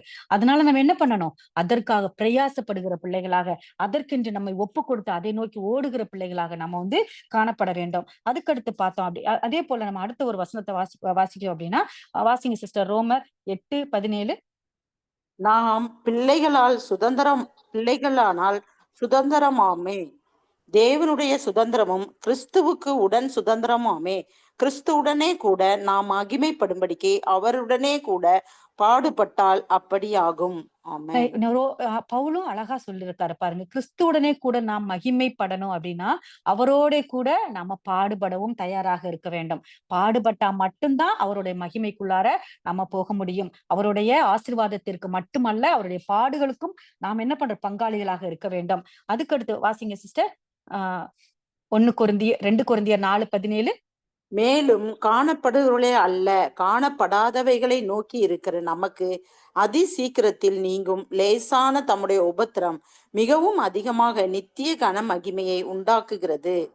இங்க நம்ம பார்த்தோம்னா, நம்ம காணப்படுகிறவைகளை அல்ல, நம்ம மேலும் நம்மளுக்கு கண்ணுக்கு முன்னாடி தெரிகிறது நம்மளுடைய நம்மளுடைய ஆசீர்வாதங்கள், நம்மளுக்கு முன்னாடி இருக்கிற வீடு, நம்மளுக்கு நம்ம பிள்ளைகள் இருக்கிற அந்த ஒரு ஒரு சந்தோஷமான ஒரு நிலைமை, நம்ம கணவர் இருக்கிற நிலைமை, நம்மளுக்கு இருக்கிற கம்பெனி, நம்மளுக்கு இருக்கிற அந்த சொத்து சுகம், இது அல்ல நம்மளுடைய மேன்மை. காணப்படாதவைகளை நோக்கிற நமக்கு காணப்படாதவை எது? பரலோக ராஜ்யம். பரலோக ராஜ்யத்தை நம்ம போய் யாராவது பார்த்துட்டு வந்திருக்கோம், அவங்க சொல்றாங்க நான் போய் பரலோக ராஜ்யம் இப்படி இருந்துச்சு, தங்கத்தால இருந்துச்சு, பொண்ணு இல்ல. யாரு இயேசு கிறிஸ்துவை தவிர இன்னும் பரலோகத்திற்குள்ளாக போனவர்கள் யாருமே கிடையாது. நிறைய யூடியூப் மெசேஜ்ல பார்த்திருப்போம், அவர் போயிட்டு வந்திருக்காங்களாம், அவங்க இந்த கலர்ல சாரி கட்டியிருந்தாங்க, இந்த மாதிரி இருந்தாங்க, இயேசு கிறிஸ்துவ நான் கண்ணார காண்டேன். இல்ல, யாருமே பரலோக ராஜ்யத்தை பார்க்கல இயேசு கிறிஸ்துவை தவிர. பரலோக ராஜ்யத்திற்கு நாம எல்லாம் காத்து கொண்டு இருக்கிறோம், அவ்வளவுதான். ஆனா யாரும் அவரை தவிர யாரும் பரலோகத்திற்கு எடுத்துக்கொண்டு போகப்படவில்லை. அதனால அவர் நம்மள மீண்டுமா கூட்டிட்டு போகும் பொழுது நாம் பரலோக ராஜ்யத்திற்குள்ளாக பிரவேசிக்க முடியும். அதற்காக காத்திருக்கிற நமக்கு அதிசீக்கிரத்தில் நீங்கும் இந்த லேசான உபத்திரவம். இத சொல்றது யாருன்னு பாருங்க, பவுல். அவரோட பாடுகளையே அவர் ஒன்னே இல்ல, லேசான உபத்திரவம். அப்ப நம்மளுக்கு கிடைச்ச உபத்திரவம்னா, பவுல போல நம்ம பாடுபட்டோமா? அடிச்சு நொறுக்கி கடல்ல தூக்கி போடப்பட்டோமா? வாரியினால 39 அடிகள், நம்ம 40க்கு குறைய 40க்கு 1க்கு குறைய 39 அடிகள். எத்தனை டைம் வாங்கினாராம்? 7 முறை வாங்கினாராம். அந்த அடிகளை நம்ம வாங்கியிருக்கோமா? கல்லெறிஞ்சிருக்காங்க, அவரை கல்லெறிஞ்சு விரட்டி அடிச்சாங்க, ட்ரெஸ் எல்லாம் உருவி அவரை அடிச்சாங்க. நம்ம அந்த மாதிரி அடிபட்டு இருக்கோமா? நம்ம அந்த மாதிரி அசிங்கப்படுத்தப்பட்டிருக்கோமா? போய் தீவுல கொண்டு போய் போட்டாங்க. சீலாவோட கூட காலையும் கையும் மரத்துல கட்டி நிமிந்து கூட உட்கார முடியாத ஒரு சிறைச்சாலையில தூக்கி போட்டாங்க. அங்கேயும் துதிச்சு பாடுனாங்க. அந்த ஒரு பாடுகள் நம்மளுக்கு கிடைச்சிருக்கா? அவர் அவ்வளவு பட்ட பாடுகளையே லேசான உபத்திரவம்னு சொல்லிட்டு போயிட்டார். அதிசீங்கிரத்தில் லேசா உபத்திரவம். ஆனா நம்ம அந்த பாடுகளுக்குள்ளார போகல. ஒரு சின்ன கஷ்டங்கள் தான், நம்ம உலகப்பிரமான காரியங்கள். இந்த காரியத்திலேயே கிறிஸ்தவளா மாறின எனக்கு தான் இந்த பாடு, பேசாம இருந்திருக்கலாம். நம்ம எவ்வளவு சலிச்சுக்கிறோம். கிறிஸ்துவ பின்பற்றி போனதுனாலதான் நம்மள குடும்பத்துல சேர்க்க மாட்டேங்கிறாங்க. சில பேர் அழகா அவருடைய அன்பை ருசி பார்த்து கிறிஸ்தவத்திற்குள்ளாக நம்ம வந்திருப்போம், ஞானஸ்நானம் வாங்கியிருப்போம். ஆனா சில பாடுகள் நம்மளுக்கு வந்திருக்கும். அதன் நிமித்தம் நம்ம என்ன பண்ணிடுவோம்? பழைய மார்க்கத்திலே இருந்திருக்கலாமோ, நம்ம அதற்குள்ளாவே இருந்துட்டு நம்ம போயிருந்திருக்கலாமோ அப்படின்னு சொல்லி நம்மளுக்கு என்ன பண்ண மனம் சஞ்சலப்படும். பவுலே சொல்லிட்டாரு, லேசான உபத்திரம் அவருடைய பாடுகள். அப்ப நம்மளுடைய பாடுகள் எம்மாத்திரம்? நம்ம சிந்திக்கிற பிள்ளைகளாக நம்ம காணப்பட வேண்டும்.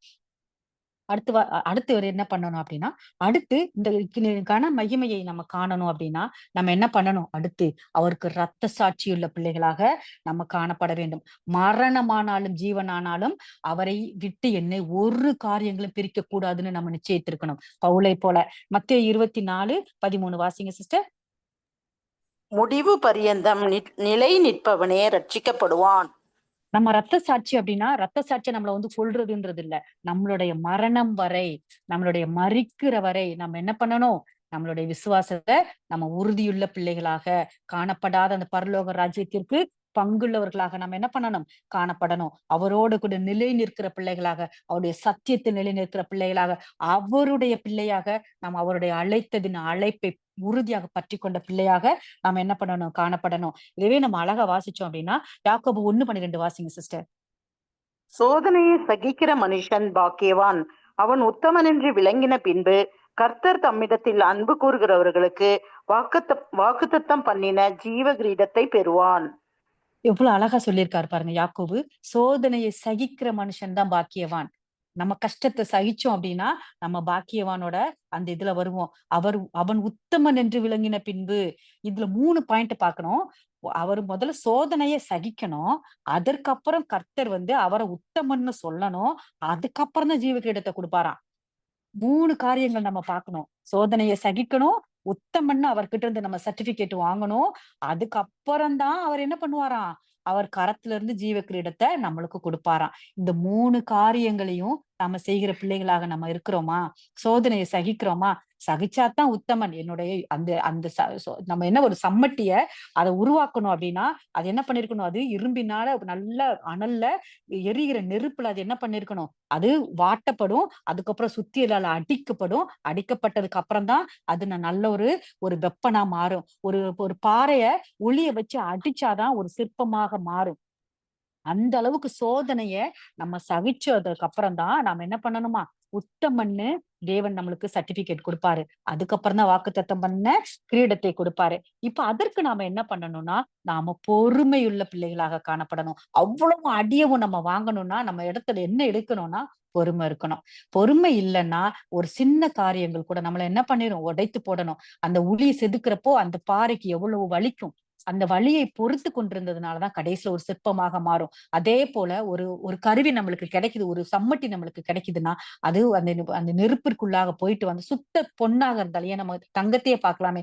சுத்த பொன்னாக விளங்கணும்னா, அது நெருப்பின் அக்னியினால் சோதிக்கப்பட்டு வந்ததுக்கு அப்புறம் தான் பொன்னாக விளங்கும். அதே போல நம்மளும் பொன்னாக விளங்கணும் அப்படின்னா, நம்மளும் இந்த பாடுகள்ங்கிற அக்னிக்கு அக்கினி கூடாக நம்ம வரணும். அக்கினி கூடாக அந்த வர்றதற்கு நம்மளுக்கு பொறுமை மிக அவசியம். எபிரேயர் 10:36 வாசிங்க சிஸ்டர். நீங்கள் தேவனுடைய சித்தத்தின்படி செய்து வாக்குத்தத்தம் பண்ணப்பட்டதை பெறும்படிக்கு பொறுமை உங்களுக்கு வேண்டியதா இருக்கிறது. நாம என்ன பண்ணணும்? இந்த பொறுமையோட கூட நம்ம என்ன பண்ணணும்? அந்த பாடுகளுக்கு உள்ள போனா மட்டும்தான் நம்மளுக்கு என்ன வாக்குத்தத்தம் பண்ணப்பட்ட அந்த ஜீவ கிரீடம் நம்மளுக்கு கிடைக்கும். அப்போ பொறுமை மிக மிக மிக அவசியம். இப்ப அடுத்து நம்ம பார்க்கணும்னா 2 தீமோத்தேயு 4:7 வாசிங்க சிஸ்டர். நல்ல போராட்டத்தை போராடினேன், ஓட்டத்தை முடித்தேன், விசுவாசத்தை காத்துக்கொண்டேன். ஆமென். இது முதல் நீதியின் கிரீடம் நமக்கு வைக்கப்பட்டிருக்கிறது. அதுக்கு அடுத்தது வாசித்தோம்னா தெரியும். வாசிங்க சிஸ்டர், அதையும் வாசித்துருங்க. இது முதல் முதல் நீதியின் கிரீடம் எனக்காக வைக்கப்பட்டிருக்கிறது. நீதியுள்ள நியாயாதிபதியாக கர்த்தர் அந்நாளிலே அதை எங்களுக்கு தந்தருளுவார். எனக்கு மாத்திரமல்ல, அவர் பிரசன்னமாகும். பிரசன்னமாகுதலை விரும்பும் யாவருக்கும் அதை தந்தருளுவார். பாருங்க. நம்ம அந்த பொறுமையோட கூட நல்ல போராட்டத்தை இது யார் சொல்றது? பவுல் சொல்றாரு. நல்ல போராட்டத்தை தீமோத்தேயு எழுதுறாரு. நல்ல போராட்டத்தை போராடினேன், ஓட்டத்தை முடித்தேன், விசுவாசத்தை காத்துக்கொண்டேன். இந்த மாதிரி போகணும்னா எவ்வளவு பொறுமையோட கூட அவர் அந்த ஓட்டத்தை முடிச்சிருக்கணும். இந்த வார்த்தையை எழுதுறதற்கு அவருக்கு எவ்வளவு ஒரு கனம், மேன்மை காணப்பட்டிருக்கும். எவ்வளவு தைரியத்தோட கூட நாம் நல்ல போராட்டத்தை போராடினேன். ஏன்னா இதெல்லாம் ரெக்கார்டு. சும்மா எழுதி வச்சுட்டு போயிடல. இதெல்லாம் ரெக்கார்டு. இன்னைக்கு நீங்க படிக்கிறீங்க. இதுக்கு முன்னாடி அப்பா அம்மா படிச்சாங்க, உங்க தாத்தா பாட்டி படிச்சாங்க, நாளைக்கு நம்ம பிள்ளைங்க படிக்கும். இதெல்லாம் மாற்றவே முடியாத ஒரு வேத புத்தகம். இந்த வேத புத்தகத்துல அவர் எழுதியிருக்காருன்னா அவர் எவ்வளவு பெரிய போராட்டத்தை சந்திச்சிருக்கணும். அதற்கு கூட எவ்வளவு விசுவாசத்தை காத்து கொண்டிருக்கணும். அதற்கப்புறமாக அவருக்கு இன்னும் ஜீவ கிரீடம் கிடைக்கல. ஜீவ கிரீடம் கிடைக்கும். அவருக்கு வைக்கப்பட்டிருக்கிறது. எனக்கு கிடைச்சிருச்சுன்னு அவர் சொல்லல. ஜீவ கிரீடம் எனக்காக வைக்கப்பட்டிருக்கிறது. அதே ஜீவ கிரீடம் தான் உங்களுக்கும் எனக்கும் காத்து கொண்டு இருக்கிறது. அந்த ஜீவ கிரீடத்தை பெறணும்னா நாமளும் என்ன பண்ணணும்? இந்த பாடுகளுக்கு மத்தியில பொறுமையோட கூட நாம என்ன பண்ணணும்? போகணும். இத நம்மளுக்கு அழகா ரோமர்ல வந்து பவுல் ரொம்ப அழகாக எழுதியிருப்பார். வாசிங்க சிஸ்டர். ரோமர் 8:35. உமது நிமித்தம் எந்நேரமும் கொல்லப்படுகிறோம், அடிக்கப்படும் ஆட்டுகளைப் போல எண்ணப்படுகிறோம் என்று எழுதியிருக்கிறபடியே நேரிட்டாலும். இப்போ நம்ம அடுத்தடுத்து நம்ம வாசிச்சோம் அப்படின்னா வாசிருங்க சிஸ்டர், எல்லாமே வாசிங்க. கிறிஸ்துவின் அன்பை விட்டு நம்மை பிரிப்பவன் யார்? உபத்திரமோ, வியாதியோ, துன்பமோ, பசியோ, நிர்வாணமோ, நாசமோசமோ, பட்டயமோ? கிறிஸ்துவின் இவை எல்லாவற்றையும் எல்லாவற்றிலேயும் நம்மில் அன்பு கூறுகிறவர்களே முற்றிலும் ஜெயம் கொள்ளுகிறவர்களாக இருக்கிறோமே. நாம என்ன அடுத்து கூட வாசிருங்க சிஸ்டர். 38. ஒரு நிமிஷம் sister. மரணமானாலும் ஜீவனானாலும் தேவதூதர்கள் ஆனாலும் அதிகாரங்கள் ஆனாலும் வல்லமை ஆனாலும் நிகழ்காரியங்கள் ஆனாலும் வருங்காரியங்கள் ஆனாலும் உயர்வானாலும் தாழ்வானாலும் வேறெந்த சிருஷ்டியானாலும் நம்முடைய கர்த்தராகிய இயேசு கிறிஸ்துவில் உள்ள தேவனுடைய அன்பை விட்டு நம்மை பிரிக்க மாட்டாதென்று நிச்சயித்திருக்கிறேன்.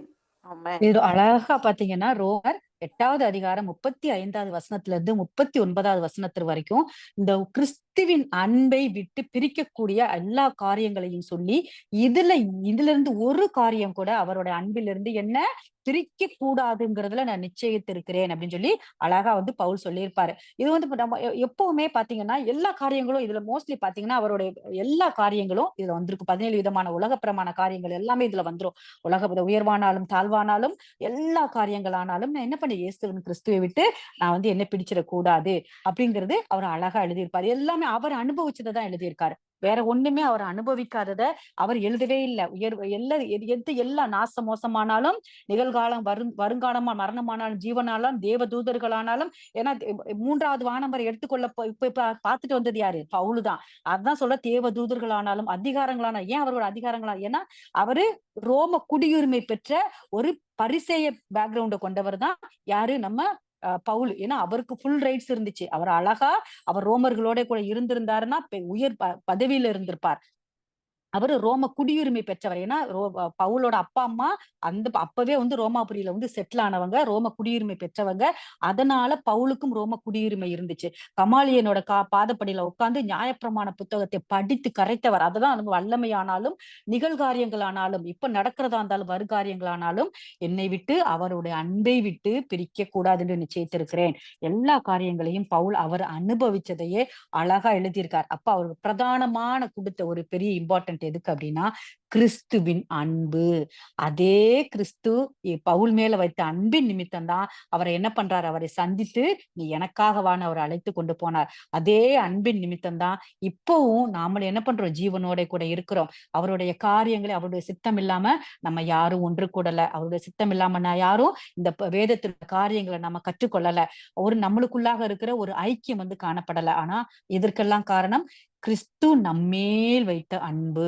அந்த அன்புக்கு பாத்திரர்களாக இருக்கிற நாமளும் நம்ம என்ன பண்ணணும்? எல்லா காரியங்களையும் நம்ம படிச்ச காரியங்கள் அத்தனையும் நம்ம மனதிற்குள்ளாக வைத்து செயல்படுகிற பிள்ளைகளாக காணப்படணும். எவ்வளவோ காரியங்கள் நம்மள இந்த உலகப்பிரமான காரியங்கள் நம்ம நெருக்கி ஏவி இருக்கலாம். அதை எல்லாத்தையும் குப்பை என்று விட்டுவிட்டு அவருக்கென்று ஓடுகிறதான ஓட்டத்தை நம்ம என்னன்னு பிரதானமான ஓட்டமாக நம்ம என்ன போகணும். தீமோத்தேயுவில் சொல்லப்பட்டது போல நல்ல போராட்டத்தை நாளைக்கு உங்களுடைய கல்லறையில் என்னுடைய கல்லறை எழுதுறதுக்கு இந்த வார்த்தையை ஈஸியா எழுதிருவோம். ஆனா உணர்ந்த பிள்ளைகளாக எழுதணும்னா நல்ல போராட்டத்தை போராடினேன், ஓட்டத்தை முடித்தேன், விசுவாசத்தை காத்துக்கொண்டேன், அதற்கு அப்புறம் தான் எனக்கு ஜீவகிடம் வைக்கப்பட்டிருக்கிறது.